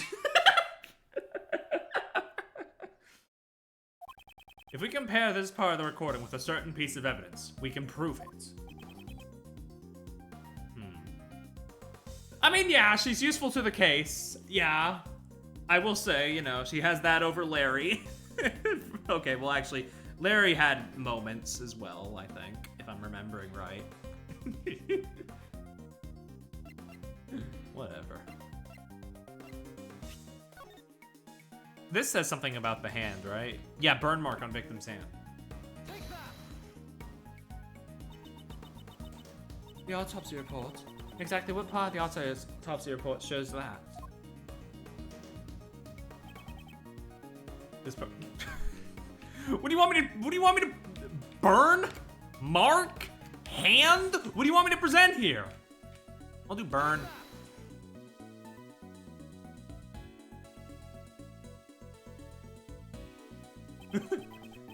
I remember clearly what that voice said. You can't hide that burn from me. On the victim's hand, there was a burn mark. Indeed. It just happened to match up, you see. But what of it? According to case testimony, the victim had been holding the stuffed animal. And it just happened to record a characteristic of the victim. Namely, the burn. It's just a coincidence. I mean, it would happen, right? No, you fucking dipshit. I do not think so. It is hard to believe that all this is simply a coincidence. The voices on the stuffed animal were most likely recorded during the incident. Well, these voices must belong to the true culprit. What we've heard, it must have been the one who was doing most of the talking. But what's the point? In the end, we still can't tell their gender or identity, you know? Indeed, because they had been using voice changes. Can't be helped. It seems the situation has become quite clear. The conversation Miss Hart overheard was between the culprit and Miss Crane. That's what I've been telling you from the start. And from this, we will understand a new fact. Please enlighten us then. I trust you have no objections, Mr. Chairman. Do what you want. According to Miss Hart's testimony, just before the incident, 2 people came up from the auction hall using the lift. It must have been the conductor and one of the auction guests. They probably went there to settle the payment after winning a bid. And then it was there the crime was carried out. Since the auction continued after the crime took place, we are led to a single truth. This is the new fact that we have arrived at.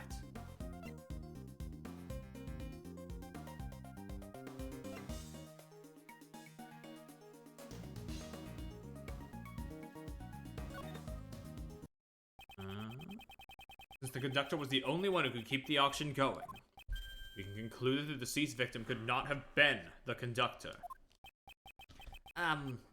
Justine? Please be quiet here, okay? If the conductor was not the victim, then they must have been the culprit! Oh, fuck. Please wait. That alone is insufficient. Of course! Even I do not intend to rely upon the process of elimination. Certain traces left at the crime scene led me to believe that the culprit is the conductor. Bob. Well then, please show it to us. What were the traces left at the crime scene that led me to deduce the culprit is the conductor?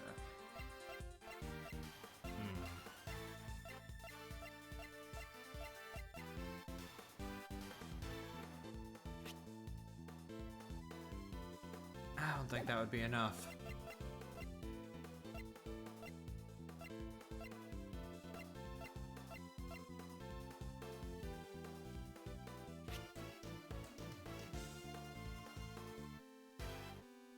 Oh. Hold on. The culprit purposefully left a large amount of blood in the meeting room.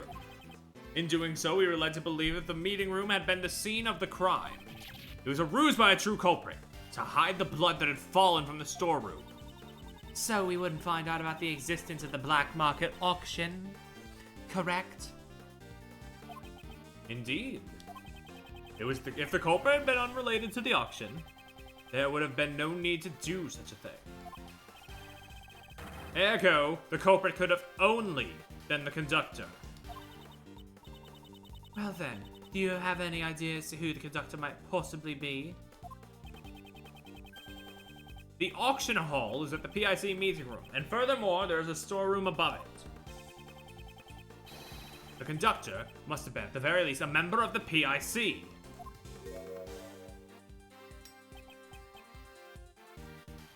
So... in other words, you suspect me, I take it. Isn't it natural to suspect you, the one with the most authority in the PIC? Objection. Oh shit.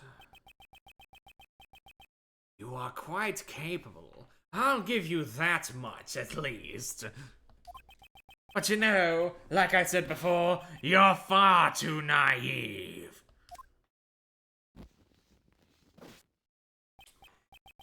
You have nothing, you know. There's no evidence that proves I am the culprit, you see. I'm getting a few of the Charlie's Grandma-isms in there, unfortunately. If by some chance you do have evidence, why don't you present it?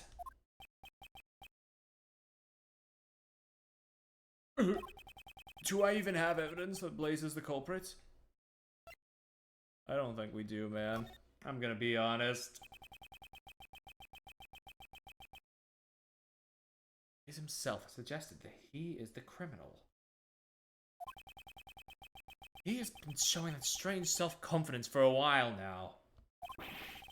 He knows that there is not a single piece of evidence left behind to incriminate him.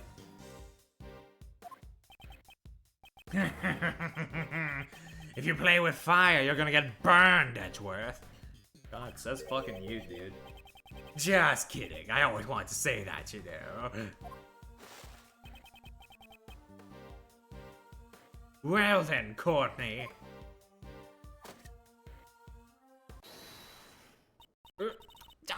reckon I just remembered something too. What? You also lost your memories? No, that ain't it. Something just popped into my head right now. Very well. Please tell us. Objection.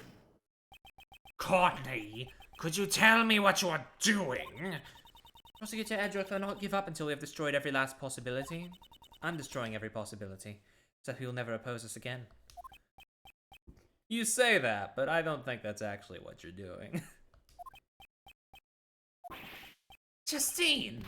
I don't really know what's going on, but well said. Pops, I'm gonna help too. After all, he's the one who's wrong. Fine then. Let's hear what she has to say. Well then, Miss Hart, please proceed. Sure thing. Just leave it to me. Please make sure you only tell the truth. You know what? Fine. It was worth it for Lotta to be in the game if we get this song again.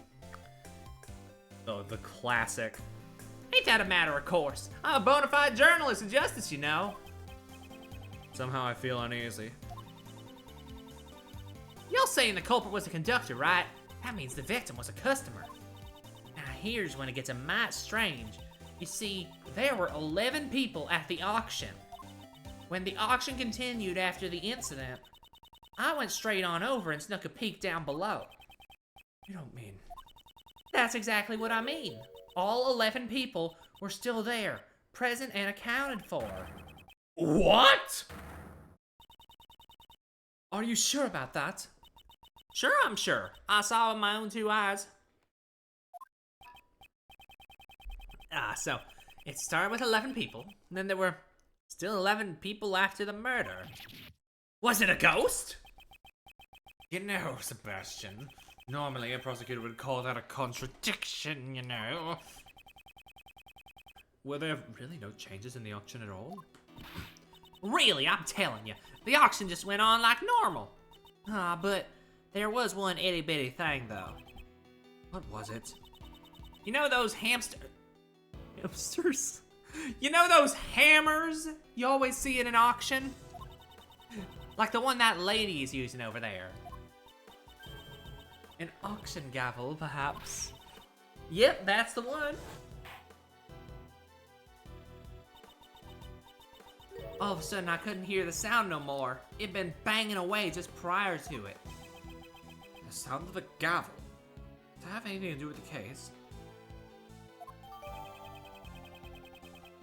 They could squeak when you hit them, true. Miss Hart's testimony is the truth. This matter has taken a grave turn.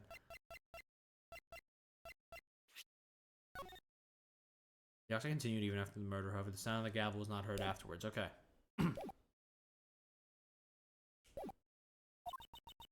If the victim was neither the conductor nor a customer, the very foundation of Prosecutor Edgeworth's reasoning would collapse. Justice prevails, as they say. I hope you've learned your lesson, Mr. Edgeworth. Mr. Edgeworth, there really is nothing we can do. Not over yet. Some mysteries still remain. I have to think. If I don't, then Kay will be... Did you get the answer you wanted this time? Well then, a deal's a deal.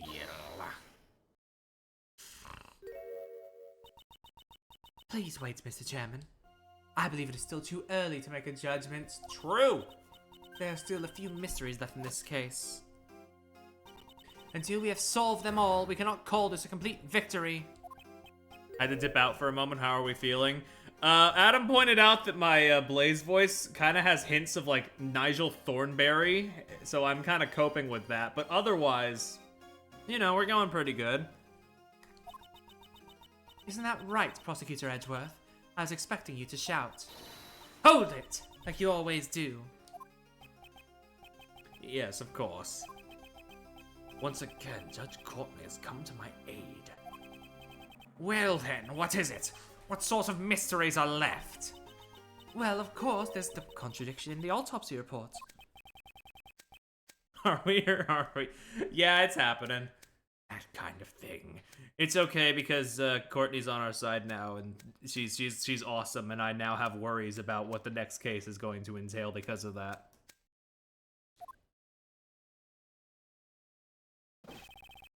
I brought her in. Yo! What's wrong? Why were we suddenly called here? Did someone suddenly get sick? I'll begin preparing a compress. Out. What did you call me here for? Did something happen? I missed the fucked up text-to-speech nurse. Dr. Young, Miss Jensen, you have my gratitude for taking the trouble to come here. This won't take long, so please relax. Tell me what in blazes is going on. Of course. We called you here because something came up.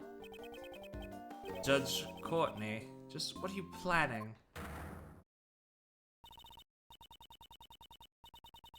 Bonnie Young, under the divine rule of law, please answer truthfully. There were no mistakes in your autopsy report, correct? Mar was talking about this yesterday on like his Ghost Trick stream, but I do always love that like Shu Takumi's stories always have this like underlying theme of like exposing corruption in the law and stuff. It's just like no matter what he does, it's just always there. Like even in Ghost Trick, which is not like as like focused on that stuff as Ace Attorney, it's just like this man says fuck the system with his whole chest, and I appreciate it. It's not like nuanced or anything, but it's like, you know, it's blatant, it's there. It's just this really good through line with his work, you know? Ugh. Granny would never make a mistake. That's certainly strange. Although to be fair, Takumi didn't actually write this game, if I remember correctly. Shu Takumi did not work on the Investigations games. But still, like, his impact is sort of felt in these spin-offs. Huh? What's strange? The court has found an error in Dr. Young's autopsy report. Dr. Young, please tell the truth. Did you falsify the autopsy report? That's terrible. How can you accuse her of that? I have no idea what you are talking about. Why would I do such a thing in the first place? To protect the true culprit, of course. What you talking about? I would never do such a thing. How strange. In that case, why would there be an error in the autopsy report, I wonder? Prosecutor Edgeworth, what do you think? Oh, I expected you to press into a statement like you normally do. Why is she taking control of the situation and trying to help me? I don't know what her goal is, but I must play along. If the autopsy report you gave to Sebastian had been authentic, the error should not have been there. Wait a minute! I didn't do anything! That is what we will figure out from this point on. Firstly, Dr. Young, I'd like to hear your testimony.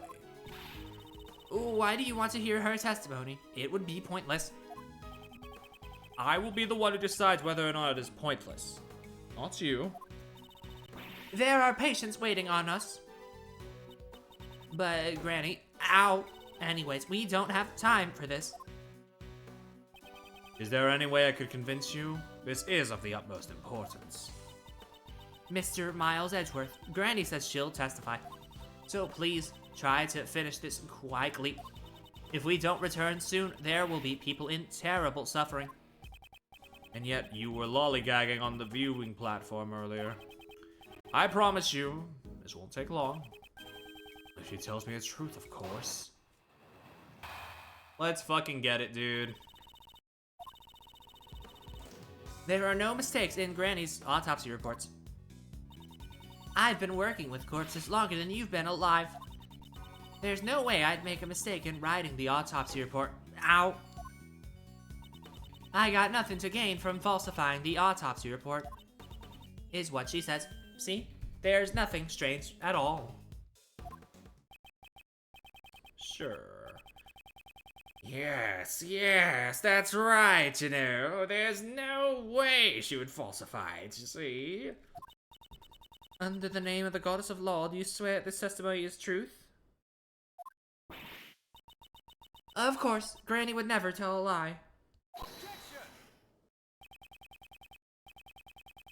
We were asking Dr. Young. We do not need to hear from a third party. I'm not a third party. I'm on Granny's side. If you raise an objection to my testimony, you'd best prepare yourself, you ex-prosecutor.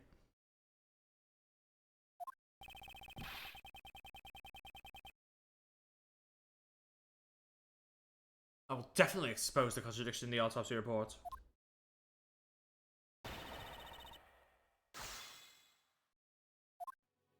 Alright, let's get it. There are no mistakes. Sure. I've been working with corpses longer than you've been alive. There's no way to make a mistake in writing the autopsy report. Why are you hitting her? She's cute.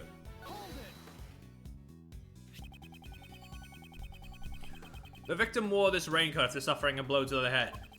And yet there was not a single drop of blood on the front of the raincoat. Therefore, it's impossible for the head wound to have been post-mortem. Well, that's... Ow. I don't need you to tell me that. That's what I wrote down from the very beginning. The autopsy report says the head wound was post-mortem. That's completely different. Bitch.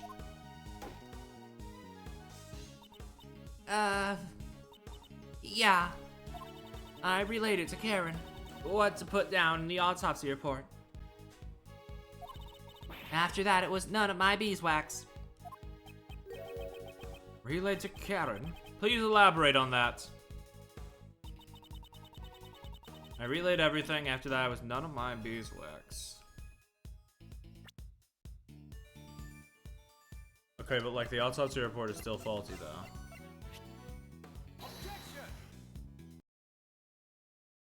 Dude, I thought I fucked up for a second. Oh my god, when the music didn't cut out right as he said objection. Oh, Jesus Christ. Scaring me.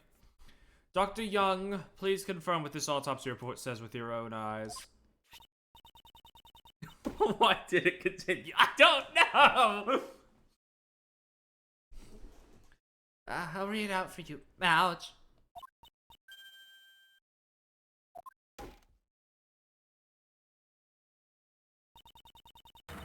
This autopsy report was not written by me.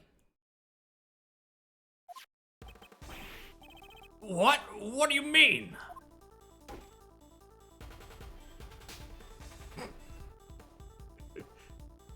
Retweet to slap Bonnie Young's ball head. I don't know. But Granny, I can't say that.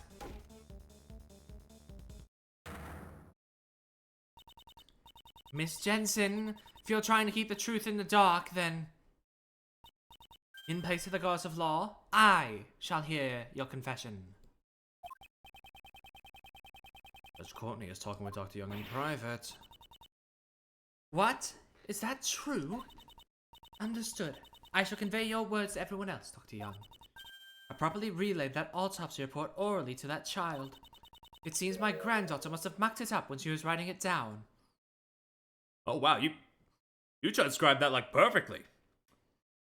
Is Karen just doing that text-to-speech thing as like a bit then, or? Wow, she mimicked her voice perfectly. No, wait, no, then that would actually be her real voice.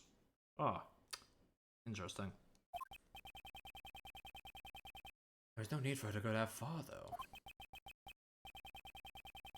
In other words, the contents of the autopsy report have been falsified. By your hand, Miss Jensen. Oh, I... With that, we've proven that the wound on her head came first, followed by her chest wound. Shing. Miss Jensen, why did you falsify the autopsy report? Hold on a second. She never said she falsified it, you know. She just made a teeny tiny mistake when she wrote it down. Post-mortem and ante-mortem sound kinda similar, you know. They're complete opposites. That is the very definition of falsification. Miss Jensen, why would you lie? Okay, ow. I want you to tell me too why you would do something like that. Granny, but Because you falsified the autopsy report, Kay fell under suspicion. Tell me why you did it! I can't say. I just can't say it. Not I don't want to say, but I can't say. You all are a bunch of bullies, you know. Ganging up on this poor girl who loves her grandmother so. She is totally unrelated to this. I think we can forgive her for one tiny mistake. That won't do. Aren't you the one with the most to lose if she testifies? What are you saying? You see, as a former prosecutor, you'll have to speak a little more clearly, you know. Very well. As you wish, I shall answer clearly. Miss Jensen played an essential role in this case. I'm feeling accomplice. I don't think she could have been the culprit. Miss Jensen falsified the autopsy report in order to assist the true culprit. Ow.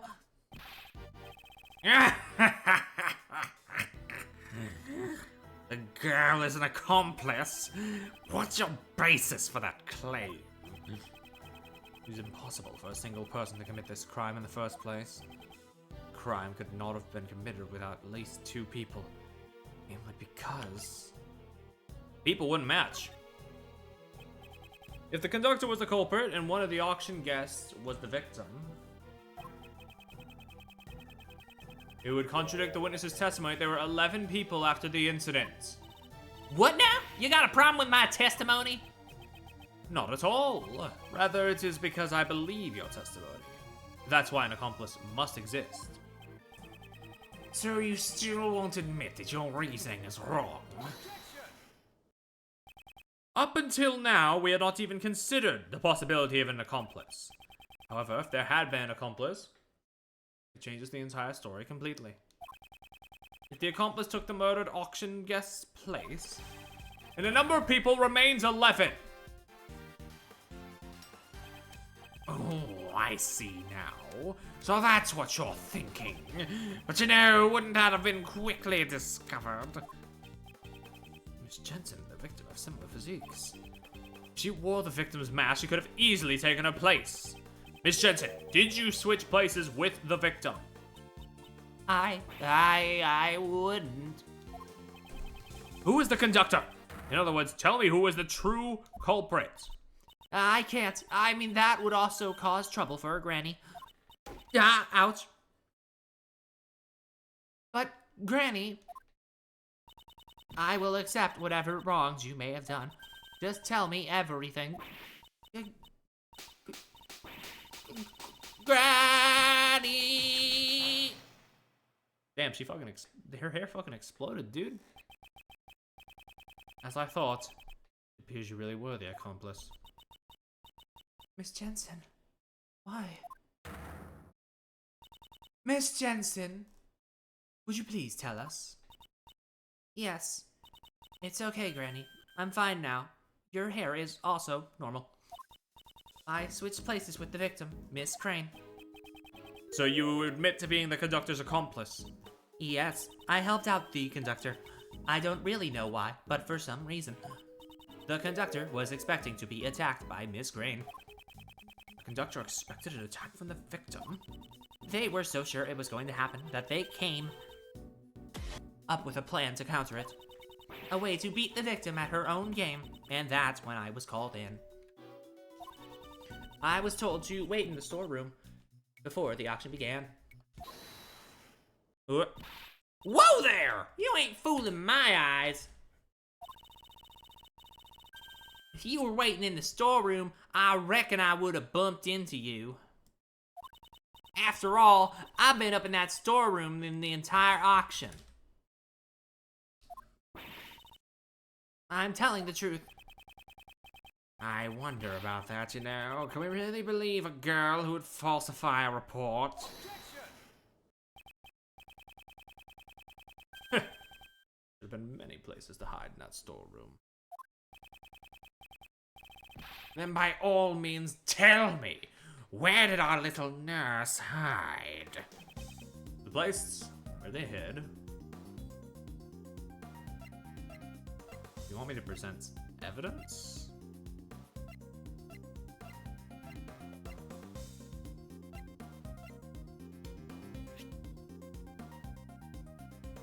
A bloodstain was found inside.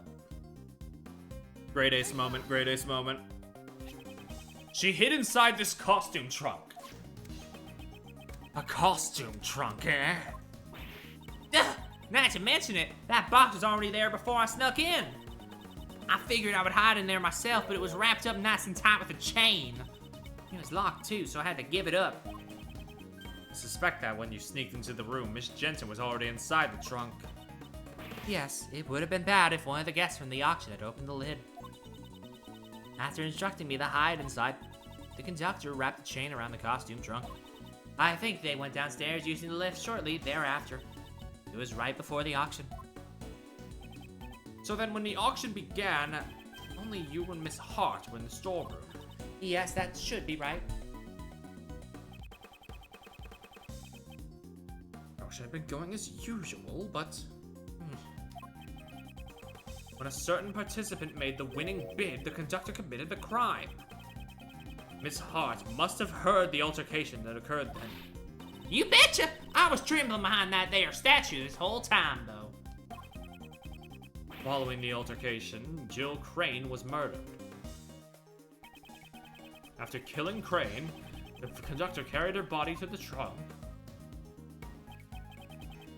And Miss Jensen, who had been hiding in the trunk, was made to take Miss Crane's place. The victim's body was placed inside the costume trunk, and the conductor took Miss Jensen, who had been made to look like Jill Crane, and returned to the auction hall as if nothing had happened.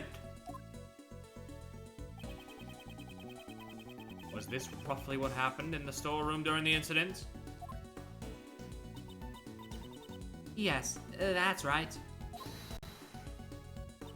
Pulling the old switcheroo with one of the auction guests, ain't that impossible? That gal and the murder victim are two completely different people, you know. Don't you reckon one of the other participants would have noticed and caused a ruckus? No, not at all. The reason they didn't notice the switch was because...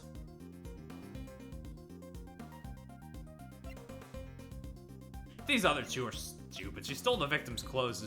They're all stupid, but she stole the victim's clothes seems the most plausible. Miss Jensen and the victim appear to have a similar physique. Furthermore, there was a rule requiring a master... Okay, yeah, actually, no, never mind. Yeah, then the clothes one is basically the only option that could work. If their clothes were the same, I doubt anyone would have noticed she was a different person. Yes, I blended right in. I borrowed Miss Crane's clothes and... Ouch! You mustn't embarrass the dead like that. I know. I also thought it was pretty heartless to leave her exposed like that. When the conductor wasn't looking, I covered her up in the raincoat that was up for auction. So she was the one who put the red raincoat on the victim. And then the auction resumed like nothing had happened. Dude, we have been going for 2 hours and we're still in the first part of the end. I think Kiki was right. I think Kiki was hella right. I think we're only finishing the 4th case tonight. I reckon I took the picture of her in the red raincoat after that. That'd make all the facts line up. After I took the photo, I went over to the lift to sneak a peek down below. I witnessed the 11 participants and then I hightailed it back behind the statue. Don't tell me. You were hiding there the entire time until we found you? No, that's, how should I put it? Huh? What is it? I didn't mention it before, but after that I might have dozed off a little. To be more precise, I fainted? Well, something like that. So something did happen! It ain't no big deal. Kind of embarrassing to say, though. There was this huge thumping sound all of a sudden. I was a little surprised by that. It was right after I had just witnessed a murder, so I was shaking in my boots. My heart sort of tightened up and I was off to La La Land. When I woke up, it was already the next day, around the time y'all came by the storeroom. I see. There was a large sound. Ms. Hart, I take it you do not know what transpired in the storeroom beyond this point. I guess, but after the auction, all the masks were properly returned. So I reckon the participants must have exited through the storeroom, like I done said.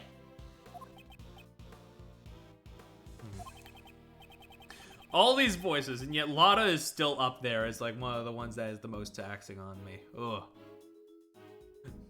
and I fucking live in a southern state. I don't know why faking the accent is so taxing. Miss Jensen, what were your actions after the auction resumed? I took the victim's place and participated in the auction. The conductor instructed me to win the bid for the costume trunk, because the body was inside it. It would have been bad if another auction guest had won the bid for it. You didn't realize the box was empty? No, we only found out when I came up to the storeroom to pay the bill.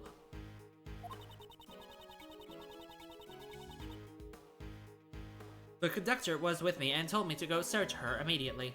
Search for her immediately. Jesus. And then I just found another girl collapsed right in front of the ladder. Okay.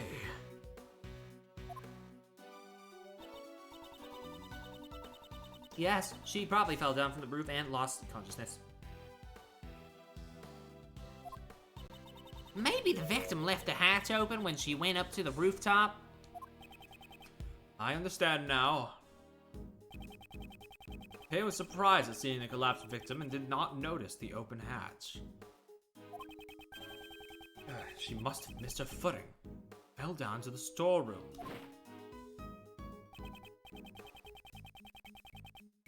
Miss Hart, I've determined the sound that made you faint. It was likely the sound of Kay falling into the storeroom floor. That might be it, though I reckon it'd be kind of pathetic to faint over something like that. When Miss Jensen found the unconscious Kay, Miss Hart was also unconscious behind the statue. The situation is becoming clear to me, Miss Jensen. Please, continue your story. After I found Kay and the victim, I put them both in the trunk. If the customers at the auction found that, there would have been a huge commotion. Was this an order from the conductor as well? Yes, it was. But since I secretly decided to put the raincoat on Miss Crane, I had to dispose of the raincoat without the conductor noticing. So the conductor didn't anticipate the raincoat becoming another piece of evidence. Finally, We dressed Miss Crane in a spare conductor's outfit. I see. In doing so, you made the victim appear as if she was the conductor. In the end, the auction ended without anyone noticing anything. Miss Jensen, your crimes have become clear. If you know anything else, please hold nothing back. I want to help you more, but that is all I know. If I had to say, there is just one thing that bothers me. When I took Miss Crane's place, I borrowed her clothes. But there was no way for me to borrow her hair. Ouch. What kind of coroner's assistant goes around and steals a corpse's hair? I would think that robbing the deceased of their clothes would be questionable enough. Both the color and the length of the hair is different, so I was worried about how to disguise it. However, the conductor even had a wig prepared for me. In fact, he had two of them. Inside the costume trunk, there was both a straight wig and a wavy wig. 2 wigs? Why were there 2? Who knows? Maybe it was a precaution in case the victim changed her hairstyle. I ended up using the straight wig to match Miss Crane's hair. So that means the wavy wig was left unused. Okay. Is that really all you know? Please give me a moment.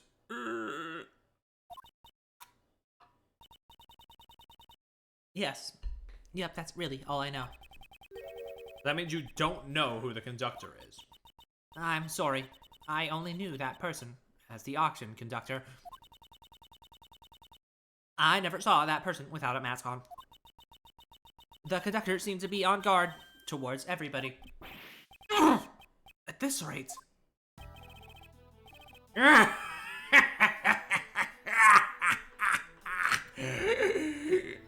Edgeworth, is that all you've got? Even if that little nurse is an accomplice, it changes absolutely nothing, you know? In the end, the true culprit is still Kay Faraday. All you did was add another criminal, you know? The rule of law cannot be overturned. At least not for your sake.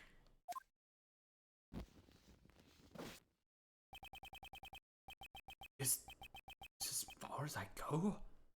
Am I unable to save Kay? Francisca! Where the hell have you been? Oh yeah, doing case things. Francisca, why are you here? Didn't I tell you, Miles Edgeworth? Wherever there is a case, I will follow. Prosecutor Von Karma, your hard work is most appreciated. However, don't get the wrong idea. I only came here to find out the truth behind what happened to Kay Faraday. I don't plan on forgiving you for abandoning the prosecutor's path. You said the thing. I understand. You should thank your former subordinate. He gave me some valuable information which may save Kay Faraday. Detective Gumshoe did. Listen well, Miles Edgeworth. This will be the final piece of evidence. Jill Crane suffered the wound on her head first.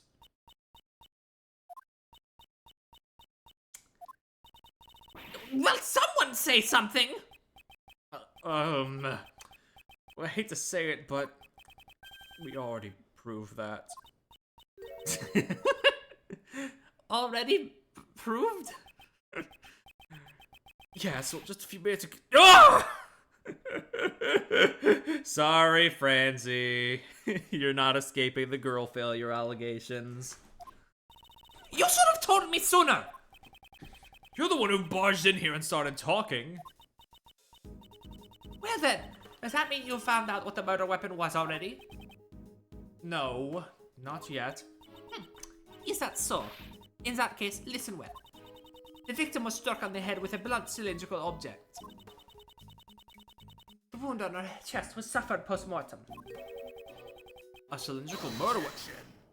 Oh my god, can you turn down your volume a little? Jesus! You know, this report of yours, I trust it's accurate, of course. Yeah, with the results of 2 independent autopsies carried out by 2 respected doctors. That's reassuring, but it's too bad. You have no right to investigate this case.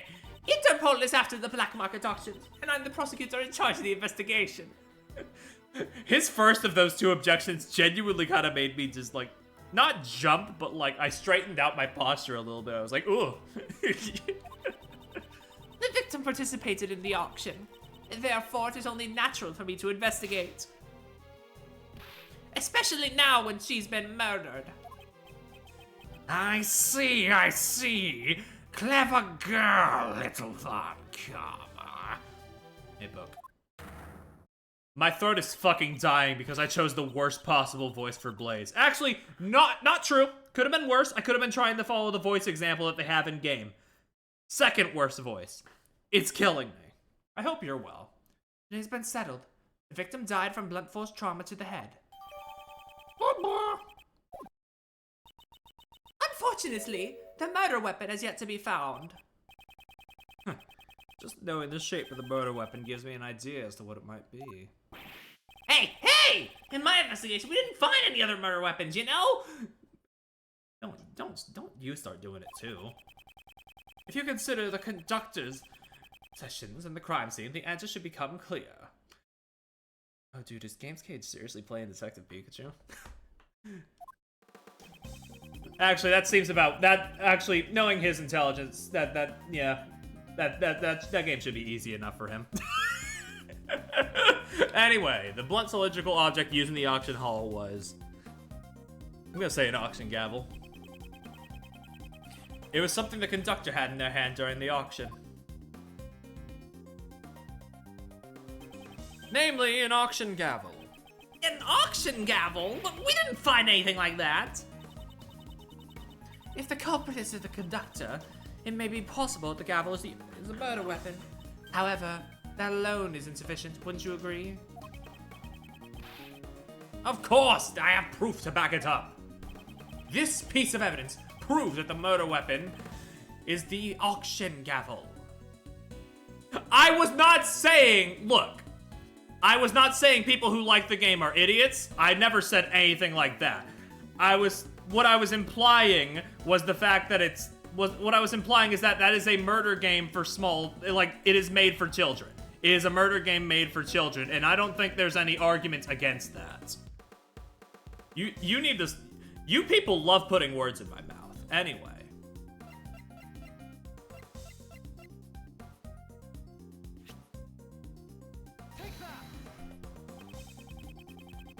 We were talking about Pikachu. Very briefly.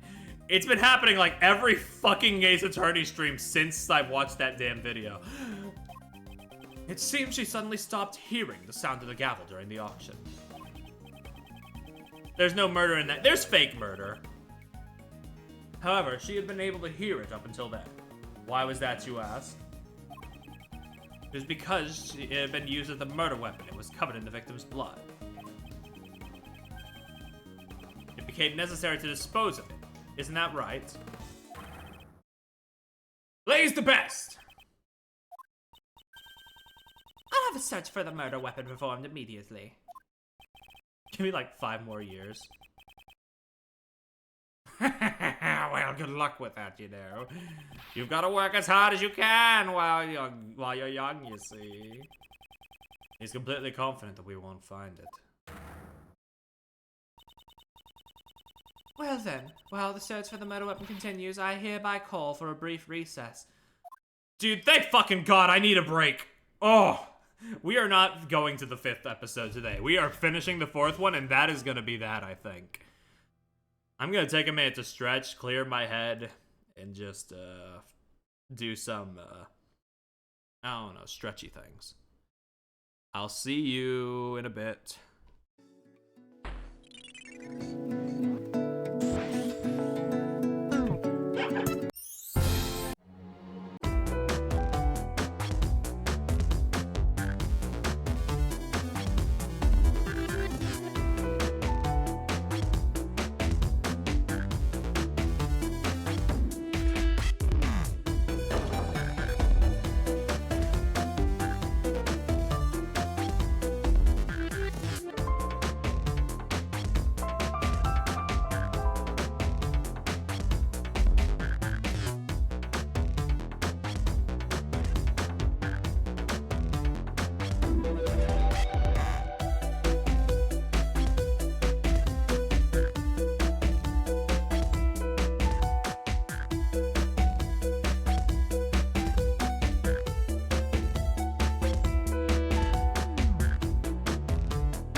I left the fucking BRB running in the VOD again. I'm sorry, VOD heads. Well, if I've already, well, I mean, they probably just skipped through it, but it's fine. But, you know, if they've already, you know, had that in the VOD, I might as well, you know. Hey, VOD heads, have you seen this? Now you have. Follow me on my socials for more on this funny little project. Anyway, we're back. We're so fucking back with Investigations 2. Let us get in there and see what we're investigating.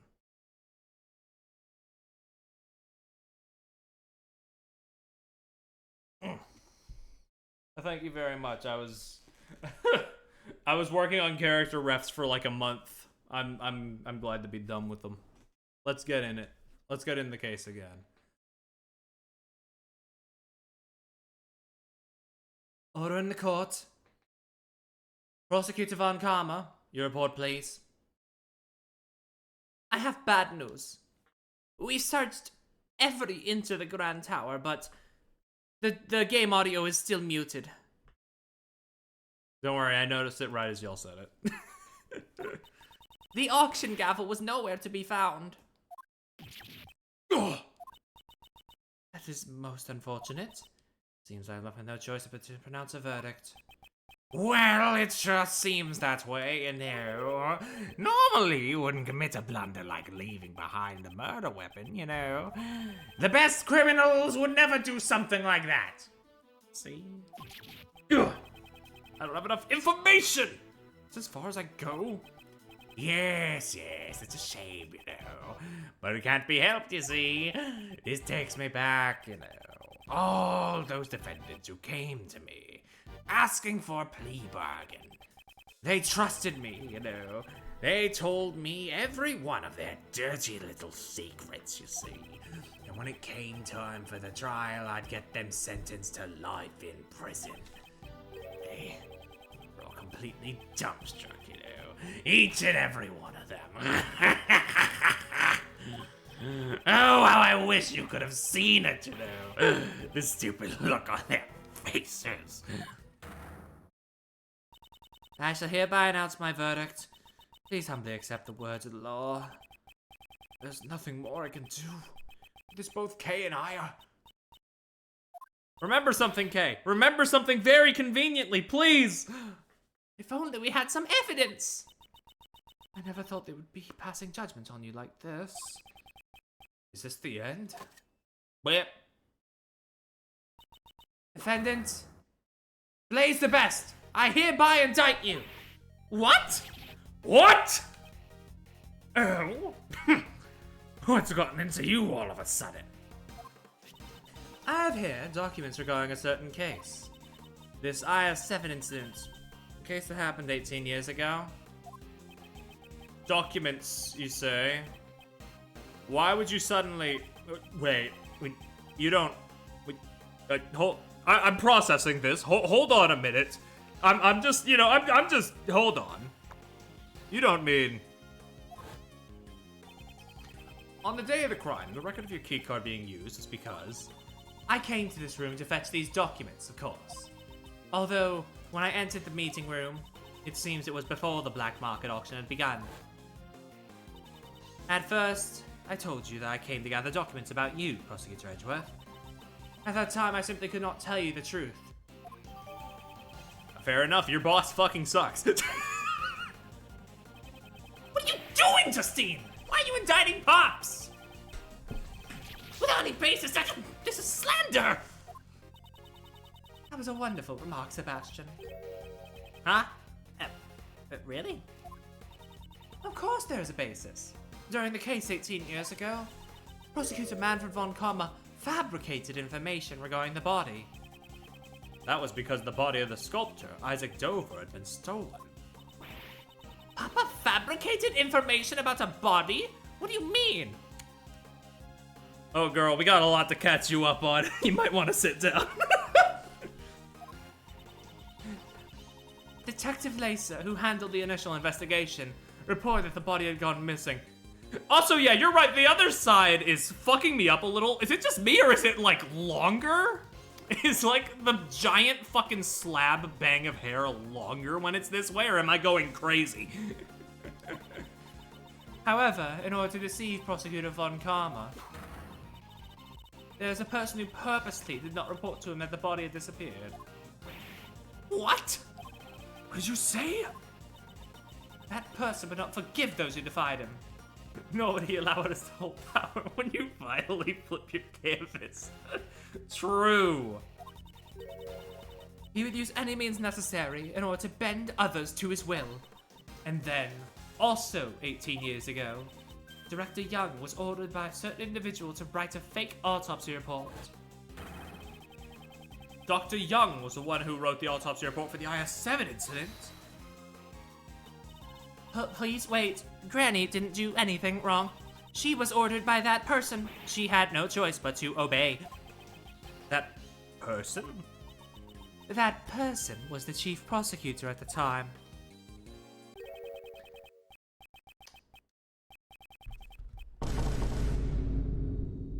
Yeah.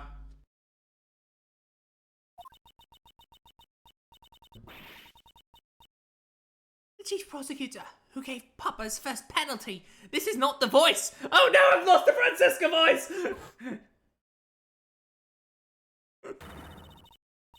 It was none other than you, Blaze the Best.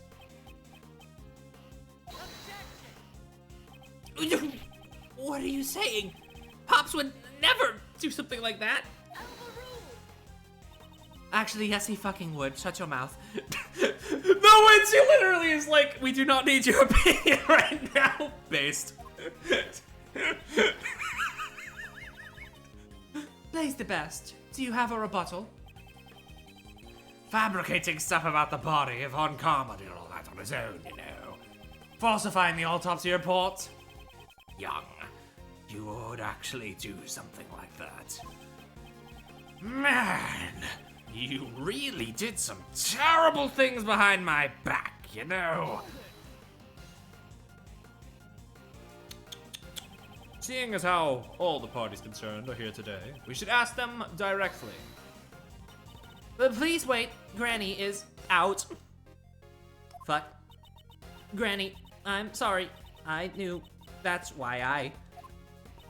Yep, because if I didn't, he said he would expose you. If I didn't assist in the crime, Granny would be prosecuted. That's what that man, that conductor, told me.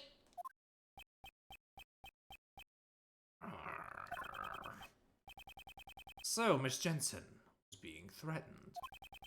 Was the conductor who threatened you Blaze the Best? That I don't know. The person who threatened me was the auction conductor. They do have similar physiques, but I never saw the person's face. Any trivial thing is fine. Give us a characteristic that could be a clue. That's right. The conductor's mask exposed just a tiny part of his face. There was a tattoo there. I'm sure of it. Okay. A tattoo, you say? Dude, seriously, you are eating your fucking mic. I don't know what you're talking about. Okay, seriously, back the fuck up. Please. Please. Please. Oh my god.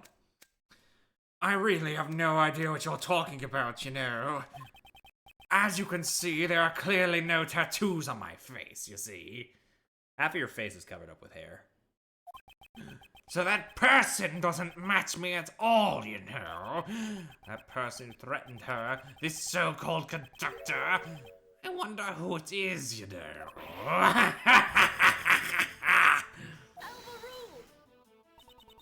You have incurred the wrath of the goddess of law. I suggest you watch what you say. Hasn't he incurred your own wrath rather than wrath of the ghosts? Don't worry about it, Edgeworth. Jill Crane had been pursuing you, just as I have. And I will not let her death be in vain. Crane was, you know, You say she was pursuing me? My. Didn't really know her that well, you know. I don't mind girls chasing after me, you know. Kill yourself! But I don't recall her ever falling for me, you see. You didn't know the victim well? That is a testimony we haven't heard up until now.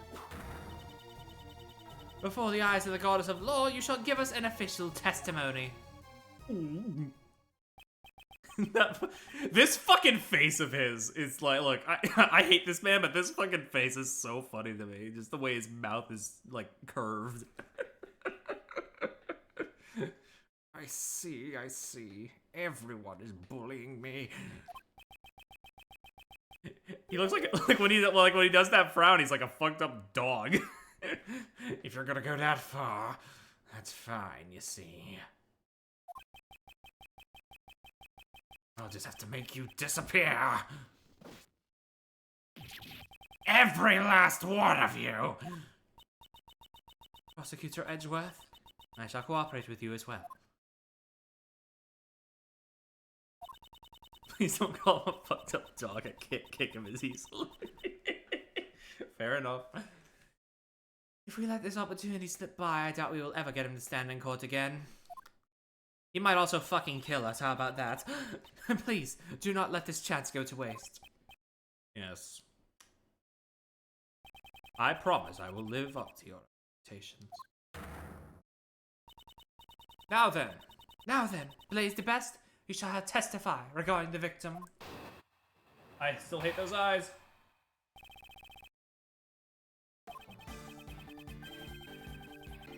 The victim, Jill Crane, was a member of the Prosecutorial Investigation Committee, you see.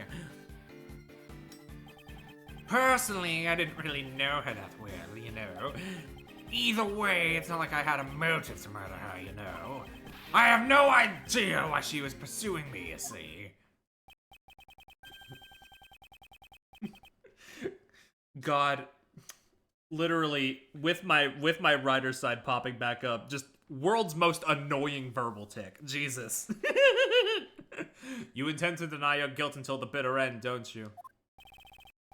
As someone who tries to, like, vary their word usage, it's like, ooh.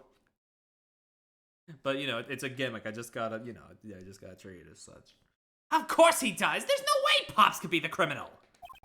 I mean, he's my Pops, you know? He's the very best. Like, no one ever was.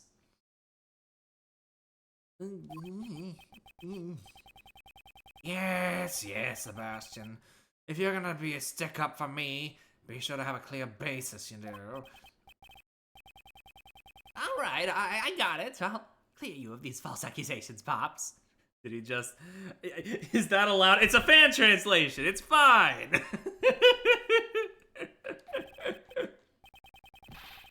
I believe in you, Pops. We won't lose to someone like Mr. Edgeworth. Yes. You really are pure, you know. That person, he really loves his father, doesn't he? However, one must be able to accept the mistakes of their father.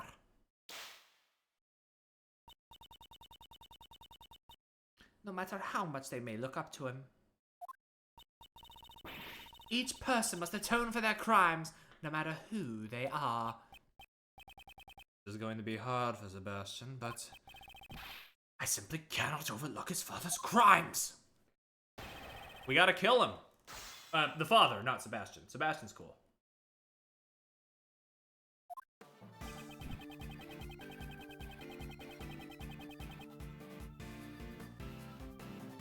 Whoops, sorry, had to throw out a bottle. Okay. Personally, I didn't really know her that well. So, you're saying that you weren't very familiar with the victim? That's right. I didn't even know about the burn mark on Green's hand, you see. You didn't know about the burn mark?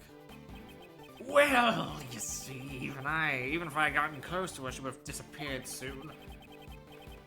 It's a pain to remember someone you knew, and they're just gonna disappear, you see.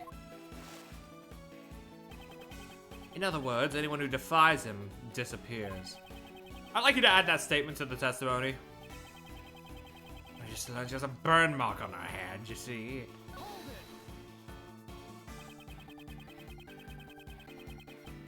So you're saying that you didn't know about the victim's burn? Is that really the truth? You really are persistent, you know. Don't you really think I would pay attention to every little wound on a woman's hand? I would think the burn mark on the victim's hand would be hard to miss. Now that you mention it, Jill Crane would regularly wear gloves. I, too, did not know about the burn until the incident occurred. Jill Crane regularly wore gloves. I thought so. She was probably trying to hide the burn mark, you see. I understand how sensitive a woman can be about these things, you know. I would like you to add that so-called sensitive understanding of a woman to your testimony. What a fucking sentence, dude. Maybe she was always wearing gloves in order to hide the burn mark. Isn't... Wait. Hold on. There's something.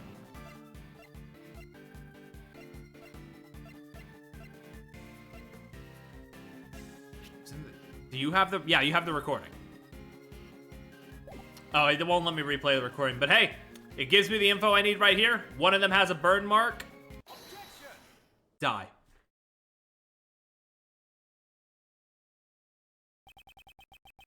Jill Crane regularly wore gloves. If that is true, then it creates a huge contradiction. Oh, a huge contradiction, you say?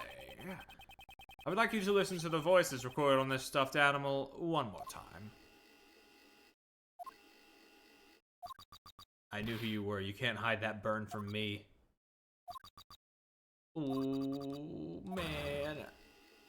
And then it goes. Bzz, bzz. We were under the impression that this was the moment when the victim was murdered. Can't hide that burn from me. We thought that statement was said by the culprit. Isn't that fine? What's the problem, you know? There's a huge problem with that. If the victim had been wearing gloves from the start, it would have been impossible to see the burn on her hand. Objection. Dude, seriously, back up. Gloves come off very easily, you know. She could have taken them off during the auction. Ugh, That's not true. Miss Crane had been wearing her gloves when I took her place. She must have been wearing them before she was murdered. What are you saying? You! Don't you understand the position you're in? I'm not scared anymore. I'm not scared. I have Granny here with me. Blaze, your day of reckoning has finally come. Somehow, it seems like you all want to disappear. Permanently! The only one who will be disappearing here is you, Blaze the Best! Hey! How dare you say that to Pops? Does it really matter if the burn mark was visible or not? It certainly does matter. If the burn mark was visible, we'd have a complete turnabout of the situation. What are you saying? If the victim's burn mark wasn't visible, what exactly does that tell you?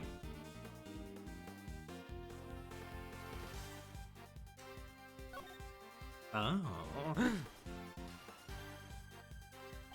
Sebastian, turn your way of thinking around. If the victim was wearing gloves, then her burn mark could not have been seen.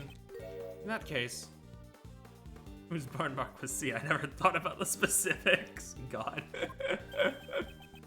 Someone else's burn mark. Precisely. The culprit must have had a burn mark as well. In other words, I knew who you were right away. You can't hide that burn mark from me. Tears can't be good for putting out fires either, by the way, right? I mean, tears can be used for a multitude of things. They cured, like, alien mushroom disease in another game. Who said this was not the culprit, but the victim?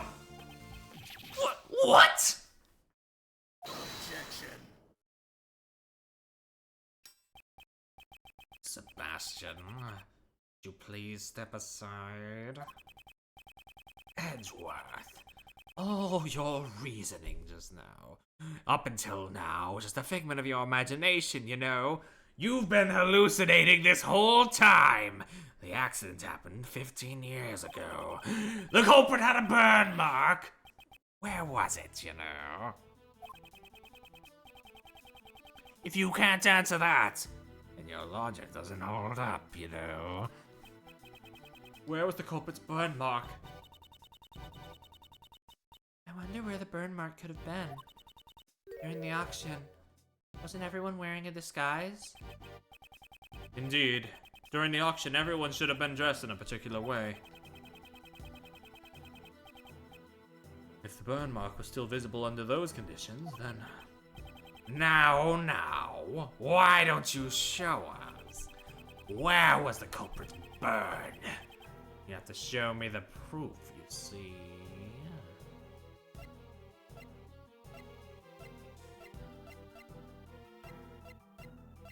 Oh, man.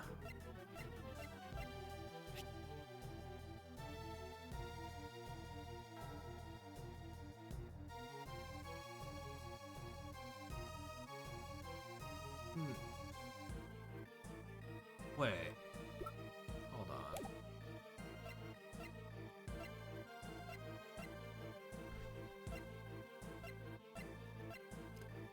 There's nothing else that I can really think of that would lead me to any other conclusion.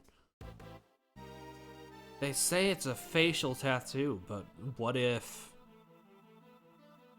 Oh, but that's dumb.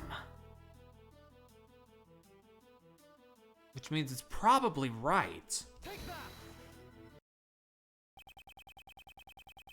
It was what the conductor was wearing during the auction. In other words, the outfit you were wearing at the time.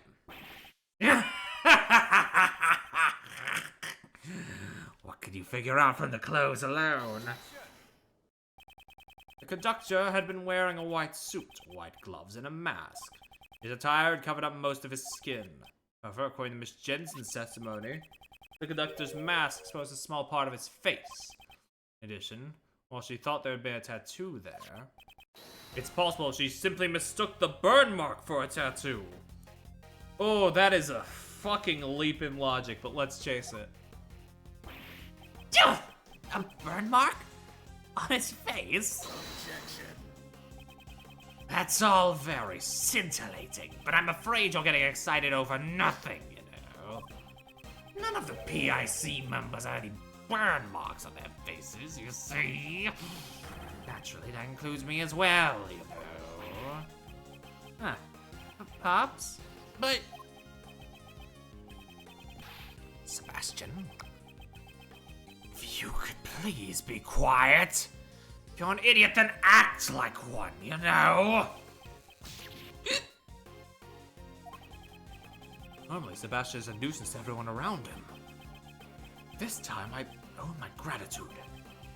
Every action from Blaze, his own son, reveals the truth more clearly than anything else. Thanks to him, I'm confident that my reasoning is correct. I know who that unidentified piece of evidence belongs to. I wonder what's wrong with that prosecutor. Usually, Sebastian is slower to arrive at the truth than anyone else. However, this time he has probably figured it out. His own father is a criminal. Since he knows the truth, he's in pain, isn't he? If he didn't know the truth, he could have remained in blissful ignorance. Hey, we are here in order to pursue the truth. It doesn't matter what path my reasoning takes.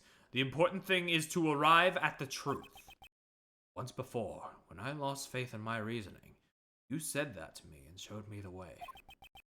This time, I shall show you the truth. You are innocent! I also want to know the truth. Mr. Edgeworth, please tell me. Yes, that's the spirit.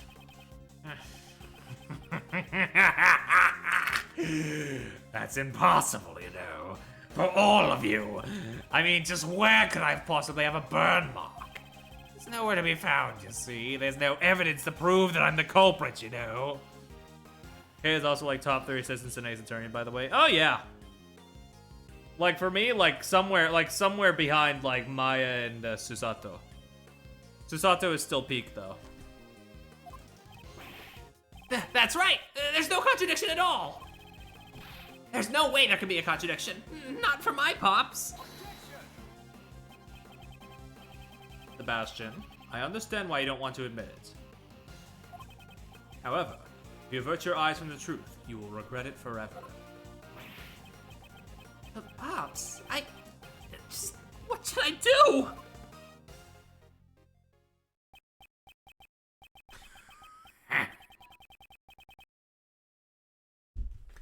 I really wonder why you're such an idiot, you know.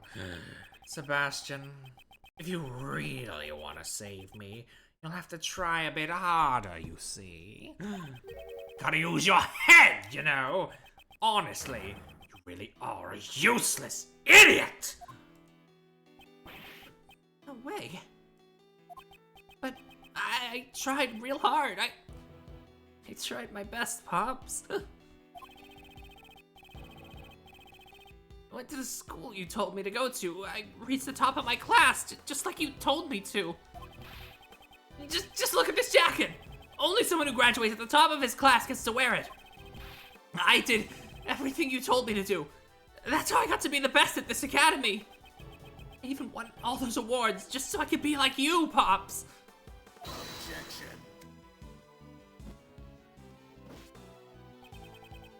You really are such an idiot, you know. You know those gold stars you got on those tests? I made the teachers give them to you. Every speech and debate contest, all of the judges were my friends. You know, Sebastian, if you weren't even able to notice something like that, really not worthy of being called my son. Don't you think? Yeah. Ah! Damn. Oh, even my son has disappeared.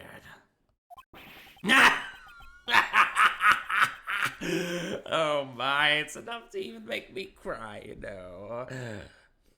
We are like 2 for 2 on really shitty fathers this game. In terms of them being the culprits.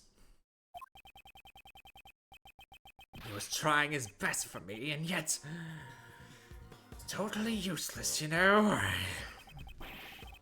You truly are a despicable person. As the chairman of the PIC, and as a father.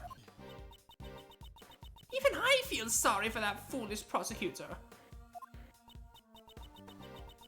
Poor Mr. Prosecutor. Blaze the best! What do you think of your own son? He's just a useless pawn, you see. Oh, now, maybe you should look in the mirror before you criticize me, you know. Meat slab having ass. I mean, even you. You also used Sebastian to get close to me, didn't you? I cannot deny that. However, he is not a mere pawn. He always tries to do his very best, even if the results aren't up to par. I've seen just how hard he tries, and yet you refuse to even acknowledge it. Hey Courtney, you wanna adopt Sebastian? Once we arrest this guy?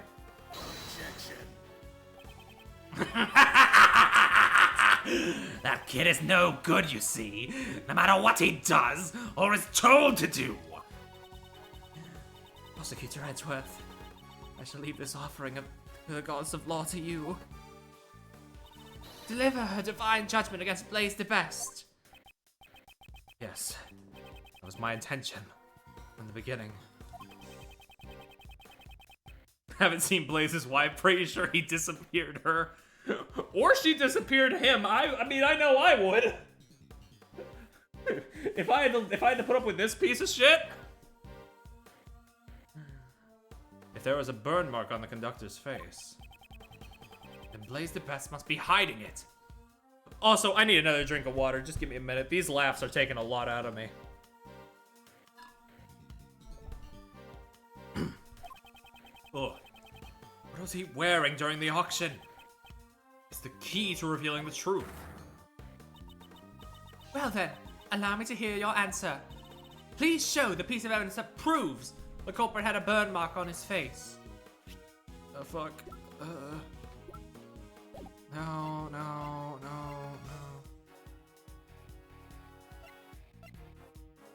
She would not leave Sebastian. That's fair. That's real. Was in the letter? We're gonna use killing two birds with one stone. I'll take revenge for 12 years ago. No.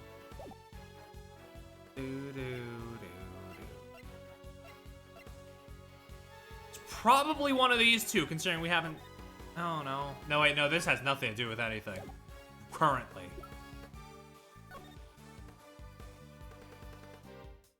Doctor prepared wigs at Jill Crane. There was a straight wig and a wavy wig, but since Miss Crane's hair was straight, the wavy wig went unused. Is he wearing a fucking wig? Take that!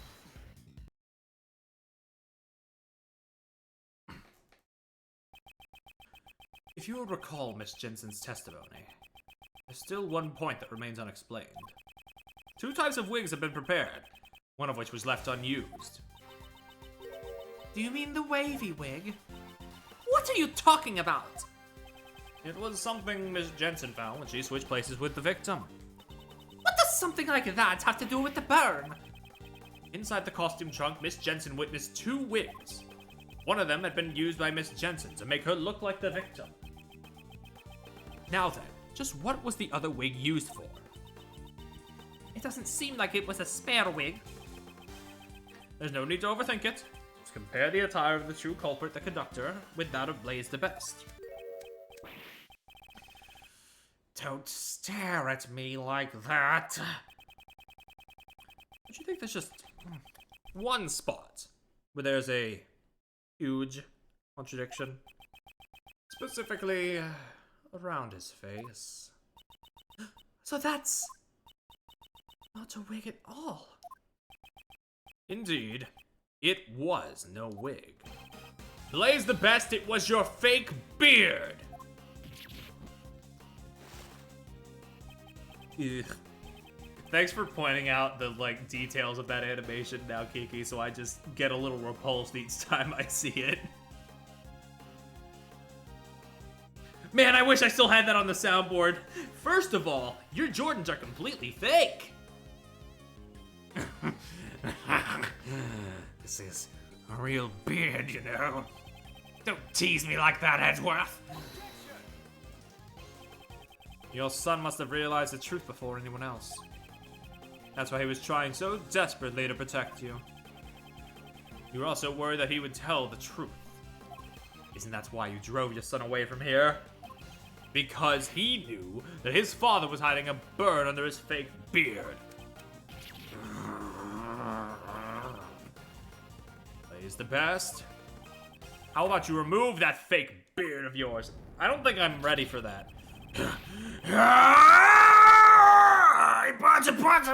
Oh fuck, no, don't, no, put it back, put it back, put it back, put it back, put it back, put it back. I'm cutting the scream. Put it the fuck back. Put him back in that hair, Jesus Christ.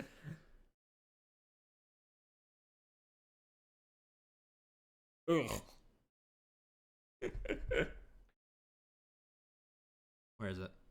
That's fucking disgusting. I'm gonna throw up. Ah, a burn mark. Prosecutor Edgeworth. Justice has been served before the goddess of law. For that I give you my thanks. I should be the one thanking you. Blaze the Best, I hereby announce my verdict. You shall be taken into custody for the murder of Jill Crane.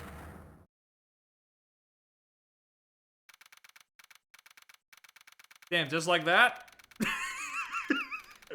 Not another word spoken? Good, it's what he deserves. Mr. Edgeworth, thank you very much. I'm so happy that you believed in me to the very end. There's no need to thank me. As a prosecutor? No. As a friend. I simply wanted to save you. Prosecutor Edgeworth, I bring good tidings. Seems that former Chairman DeBest has been safely detained in the detention center.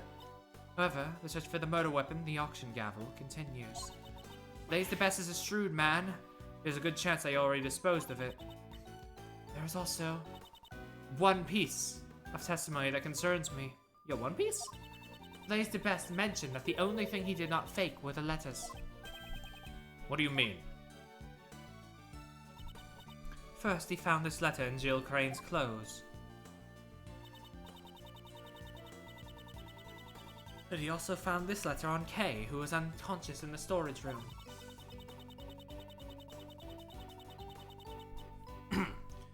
The contents of that letter seemed to suggest that the two had been corresponding with each other.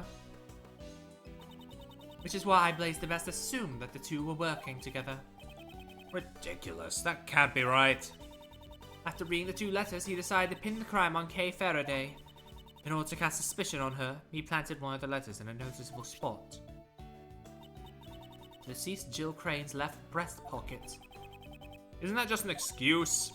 Yes, that's what I thought as well.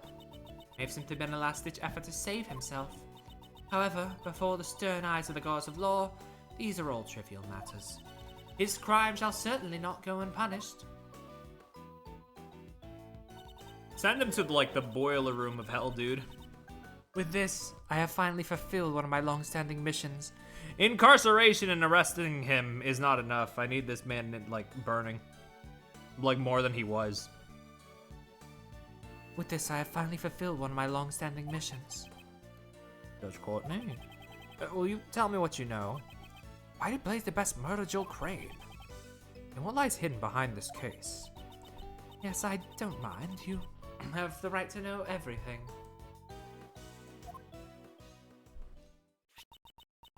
Long ago, Jill Crane was in love with a cameraman. You know, shit, Diet Mia. That man was pursuing the black market auction as a journalist. And then, before he could reach the truth, he was erased.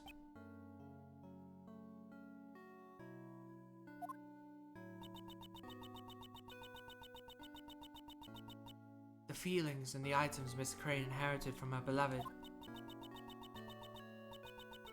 brought her to the auction. She had come to exact revenge on the conductor, Blaze. Sorry, I just remembered something funny. That's why it sounded like I was like holding back a laugh. Sorry. I know this is a big serious moment, but God. Although in the end, she was the one who was murdered instead. I see. So that's what happened. While the goddess of law cannot condone her actions, we have succeeded in her goal of bringing Blaze DeBest's crimes to light.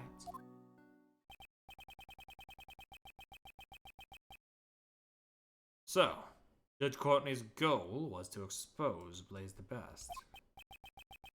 Reveal the dark secrets of the PIC. By the way, what happened to the young prosecutor? We have been unable to contact him for some time now. Do you have any idea where he might be? I had not truly been working for him, so... I see. Feel very sorry for him. I hope he's okay, dude. What you should be sorry for is the fact that he was kept in the dark until now. No matter how cruel reality is, he will have to accept it. If he cannot, he won't be able to walk his own path in life. Ever. A father's influence is not something that is easily erased. However, I'm sure he'll be able to change from here on out. Yes, that's right. Surely you must be right. Well, I too be able to walk my own path in life.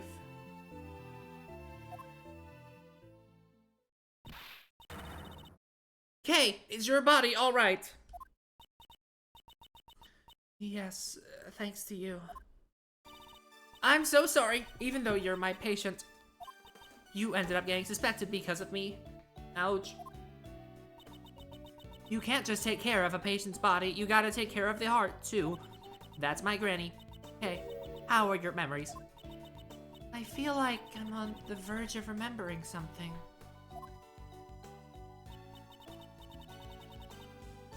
Very well then. I shall take my leave here. I'll be presiding over Patricia Rowland's trial. That would be the trial for the murder of Horace Knightley. Who's in charge of the defense? Miss Crane was supposed to be the defense attorney, but now that she has passed away, we are currently arranging for a replacement. Jill Crane will be in charge of Patricia Rowland's defense? I'll also have to get in contact with Sebastian quickly, since he's the prosecutor in charge. Well then... please wait. What about Mr. Edgeworth's prosecutor's badge? What will happen to his prosecutor's badge? I mean, Edgeworth said he can live without it, so I mean, I'm sure it'll be fine. With the chairman's arrest, the PIC is no longer functional. So I cannot answer that question easily.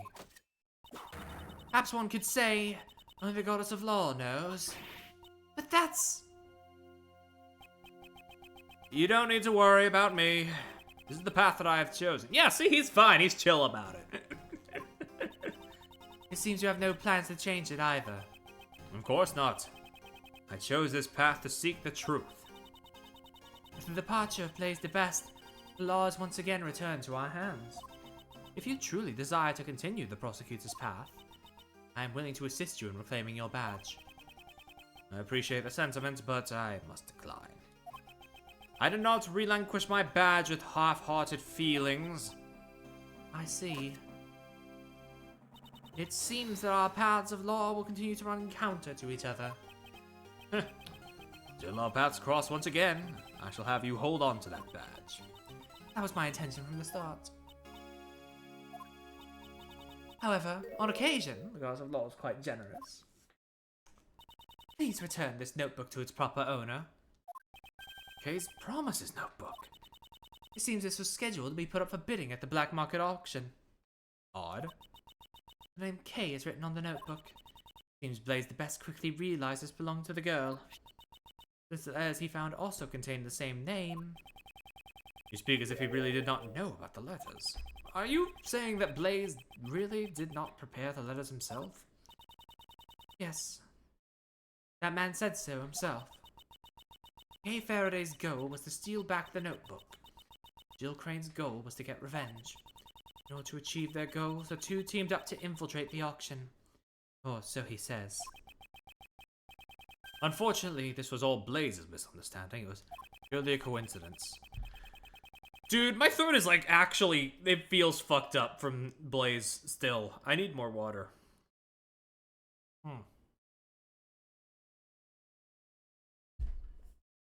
The attorney from PIC and K really were acquaintances. It would be strange that she never mentioned it to me, considering her personality. Haha, you really do trust her, don't you? In the end, the notebook was used as another red herring, but it's something that is very important to that girl, isn't it? Make a special exception and return it. Show what the goddess of law desires. That's, I appreciate it. I shall pray that she recovers her lost memories.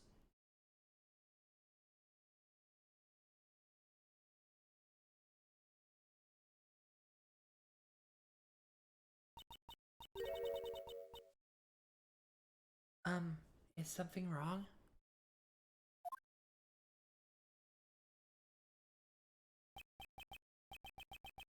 Okay. I'm returning something very important to you.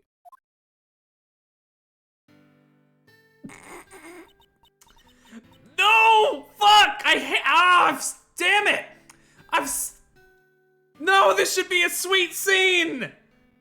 This should be a sweet scene, but I just think of the edit where he's handing you an L!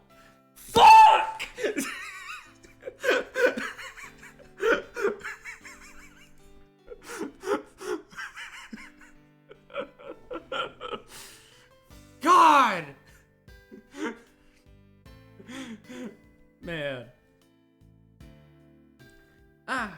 This is... Always greet people with a smile. Even people you don't know. Never cry for strangers. Dude, baby K. Look, Daddy, I wrote them all down. Yep, I'll be sure to follow all our promises and become a hero just like you. Ah, that's right. There was one more. I forgot to write down the most important promise.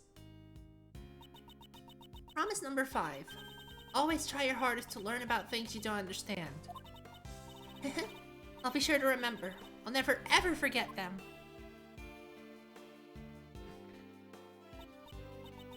Always try your hardest. Learn things you don't understand. That's right. I am. She's screaming. I am the great thief who steals the truth. Kay Faraday. I'm the second Yatagarasu and Mr. Edgeworth's assistant. We're so back! We're so back, dude! Kay, you remember? It's kind of embarrassing, though. Thank you so much. It's all thanks to you, Mr. Edgeworth. Even when I lost my memories, you were still always trying to save me, right? Seems you're back to normal. Wow, Kay, you've gotten better. Your health comes first. Now you can relax. Just make sure you don't run off and lose all your memories again. It's Jensen, Dr. Young. Thanks for worrying about me. Hey, if you're feeling all better, how about changing back into your own clothes? I washed your clothes for you, Kay, so they're nice and clean. These clothes. Wasn't Detective Gumshoe holding on to them? Where the fuck did he go, by the way? He has just not been here for the back half of this case. He said forensics was done with them, so he gave them back to me. They revealed the results of the analysis yet? To be honest, I actually didn't think to ask about that. Now, more importantly, let's hurry up and get you changed, Kay. Still, is it better if we do not remove our bandages? No, it's okay, she's fine. I was gonna fucking say it and then she said it. Because I was thinking of the fucking Dual Destinies bit where Apollo's like, oh yeah, I'm fine now, and he just removes the bandages like it's no fucking big deal. I will remove my trauma bandages and everything is okay now. Kay just bumped her head. She didn't really have any major injuries. Why did you bandage her so much then? Then why was she so heavily... I've been saying this! Better safe than sorry. A pound of prevention is worth an ounce of cure. That's my motto. Okay. What a troublesome motto. Come on, Kay. Let's get you dressed up over there. This is definitely what a great thief should look like. A smile certainly suits you best. In the past, and now as well. Miss Von Karma, thank you for coming too. I only came back because Scruffy asked me to. That's Scruffy. He also wanted to see your energetic self again. Oh yeah, that's Scruffy, that guy who did that really good Pikmin 4 Let's Play. Oh, Gummy. What happened to Gummy? Who knows? Maybe he was disgusted with the man who willingly threw away his prosecutor's badge. Detective Gumshoe. Yeah, I must be going soon. I'll be taking these ladies in for questioning. What's gonna happen to the two of them? One aided in the murder of an attorney, the other forged an autopsy report 18 years ago. Those crimes definitely won't disappear. Of course, I will mention in court that they were being blackmailed by Blaze. We'll be just fine. As long as Granny's by my side, we are invincible. Well then, take care. Now then. Hey. Sorry to ask so soon right after you regained your memories, but I have some questions. Sure. Ask me anything you want. What were you doing on the day you lost your memories? Also, Lotta, you really are just standing there, huh? I am, in fact, just standing here. On that day, I was asked to come to Gourd Lake. I don't know who called me there, though. As I was watching the moon at the Gourd Lake, a person in a red raincoat approached me. All of a sudden, he used some kind of drug to knock me out. What? What is she saying? That's what Kay saw the moon was at Gourd Lake? When I woke up, I somehow ended up on the roof of the Grand Tower. My mind was still in a daze, so I stumbled around for a bit. That's when I found the person in the red raincoat collapsed. I was startled, and when I stepped back in panic, I fell from a high place and got knocked out cold again. When I woke up, all my memories were gone. The person in the red raincoat. Who exactly was that person? Oh yeah, I was certain I saw them walking in midair. Somehow this is all starting to make my head hurt. Please calm down. You're just a little confused because you've only recently gotten your memories back. Most likely, this is the main cause of your confused memories. I guess you got two places confused? This is probably the main cause of your confused memories. You saw the moon at both Gourd Lake and the Grand Tower rooftop, which led you to confuse the two places. Huh? But aren't they totally different places? Even if I was in a daze, do you really think I'd get them confused? Most likely, there was something at the Grand Tower which led to your confusion. What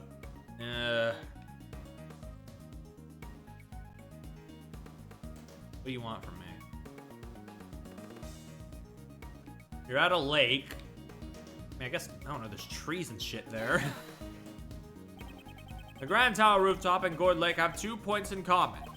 They both have a cherry tree and a food stall. Okay. Okay. Gotcha. They really do just flash that image once, and if you haven't played Ace Attorney 1, they just expect you to know it. Your memories were confused because you had been in 2 similar locations. The person that you first saw could not have been walking in midair. They were simply walking on the ground at Gourd Lake Park. You must have gotten that scene confused with the Grand Tower rooftop. So that's what happened. Didn't you watch Ollie play through it? Not even that long. Okay, fair. Fair, yeah.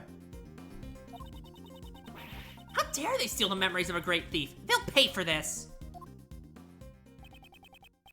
Nevertheless, I wonder who the person that assaulted Kay was. The person in the red raincoat who appeared at Gourd Lake.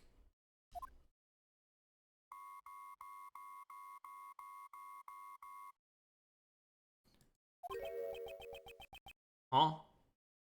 What's that noise? It's been a couple months. That's no excuse. I've experienced that game like 4 separate times.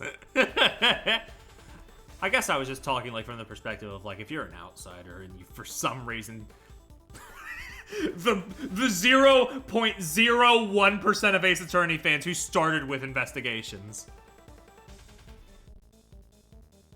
It sounds like it's coming from the storeroom. Mr. Edgeworth, let's go check it out. What's this? My shutterbug sense is tingling. I smell me another scoop. You're still here? Start with Ace Attorney Investigations 2. No, yeah, that's why I said the Investigations games. Just, you know, 1. And then they worked their way to 2.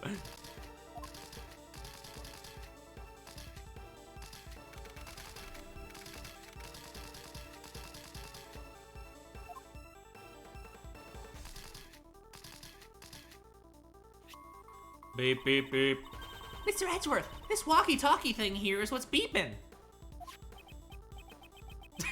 You really think so? With this go through all of Ace Attorney Investigations 1 and decide to play 2?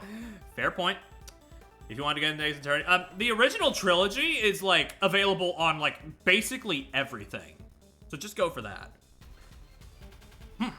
This transceiver.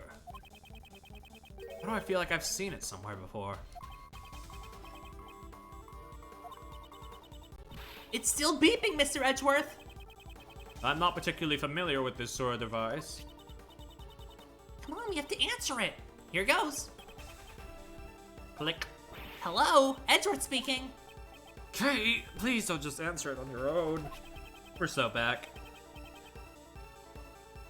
I am speaking with Mr. Miles Edgeworth, I presume. This voice is... Shelly the Kill! I was pretty close. I wasn't doing my exact Shelly voice, but I was doing like a killer voice-ish, so I was like, damn, I was almost there, fuck. I congratulate you on resolving the case. However, can you truly say in good conscience that it has been solved? Hold on, he's going through a walkie-talkie. I can make this crunchier. Are you aware of the mastermind who is pulling the strings behind the incident? You! What do you know about the incident? That's not important right now, wouldn't you agree? Right now, we're discussing the mastermind behind the case.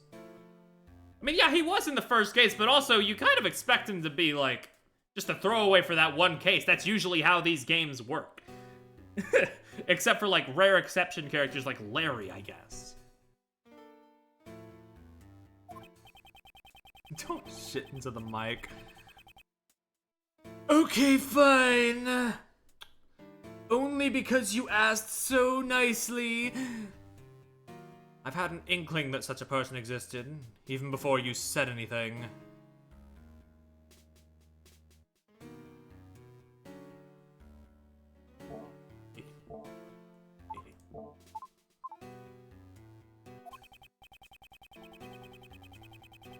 After all, there was evidence to suggest that someone had used Kay to disrupt the investigation.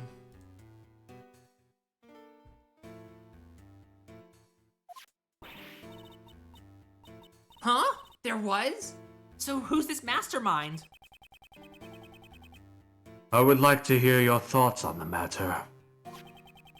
Would you kindly show me the evidence that indicates the existence of a mastermind? Oh, fuck. Yeah.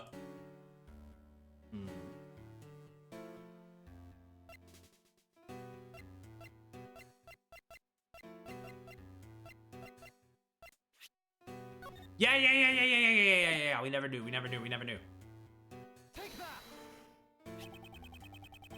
It was a letter that Kay sent to the victim. Allegedly.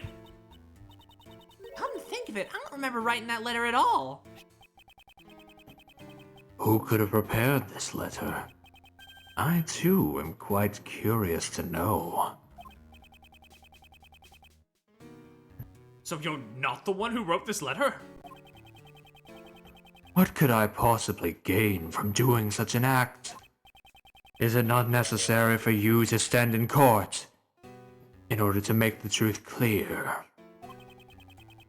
What can you possibly do now that your badge has been taken from you? Thanks, I guess? I'm getting all sorts of varied compliments about my voice work in this series, and I appreciate it. I look forward to finding out from the shadows. This man, how does he know that? Do we have an understanding? Please ensure you do not betray my trust. Now then, if you'll excuse me. Dude, this stream put me through the ringer, dude. I did the most nasty ass voice with Blaze, and now I'm here, and I did British people, and God. He said that the case wasn't solved yet. What do you mean by that? And why did Mr. DeKiller even bother telling us that? Ugh! Nothing makes sense anymore! This case has not reached its true conclusion yet.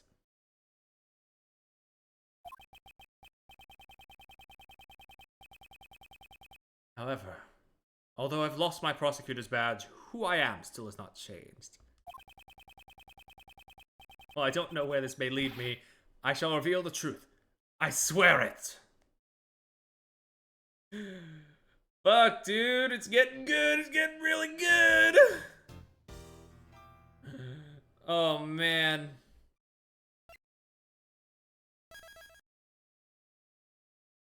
Good case. The game will get even better. Damn. Look at this smug fucking face. He knows he's coming back.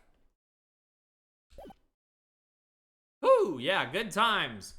We will be back on what day is it?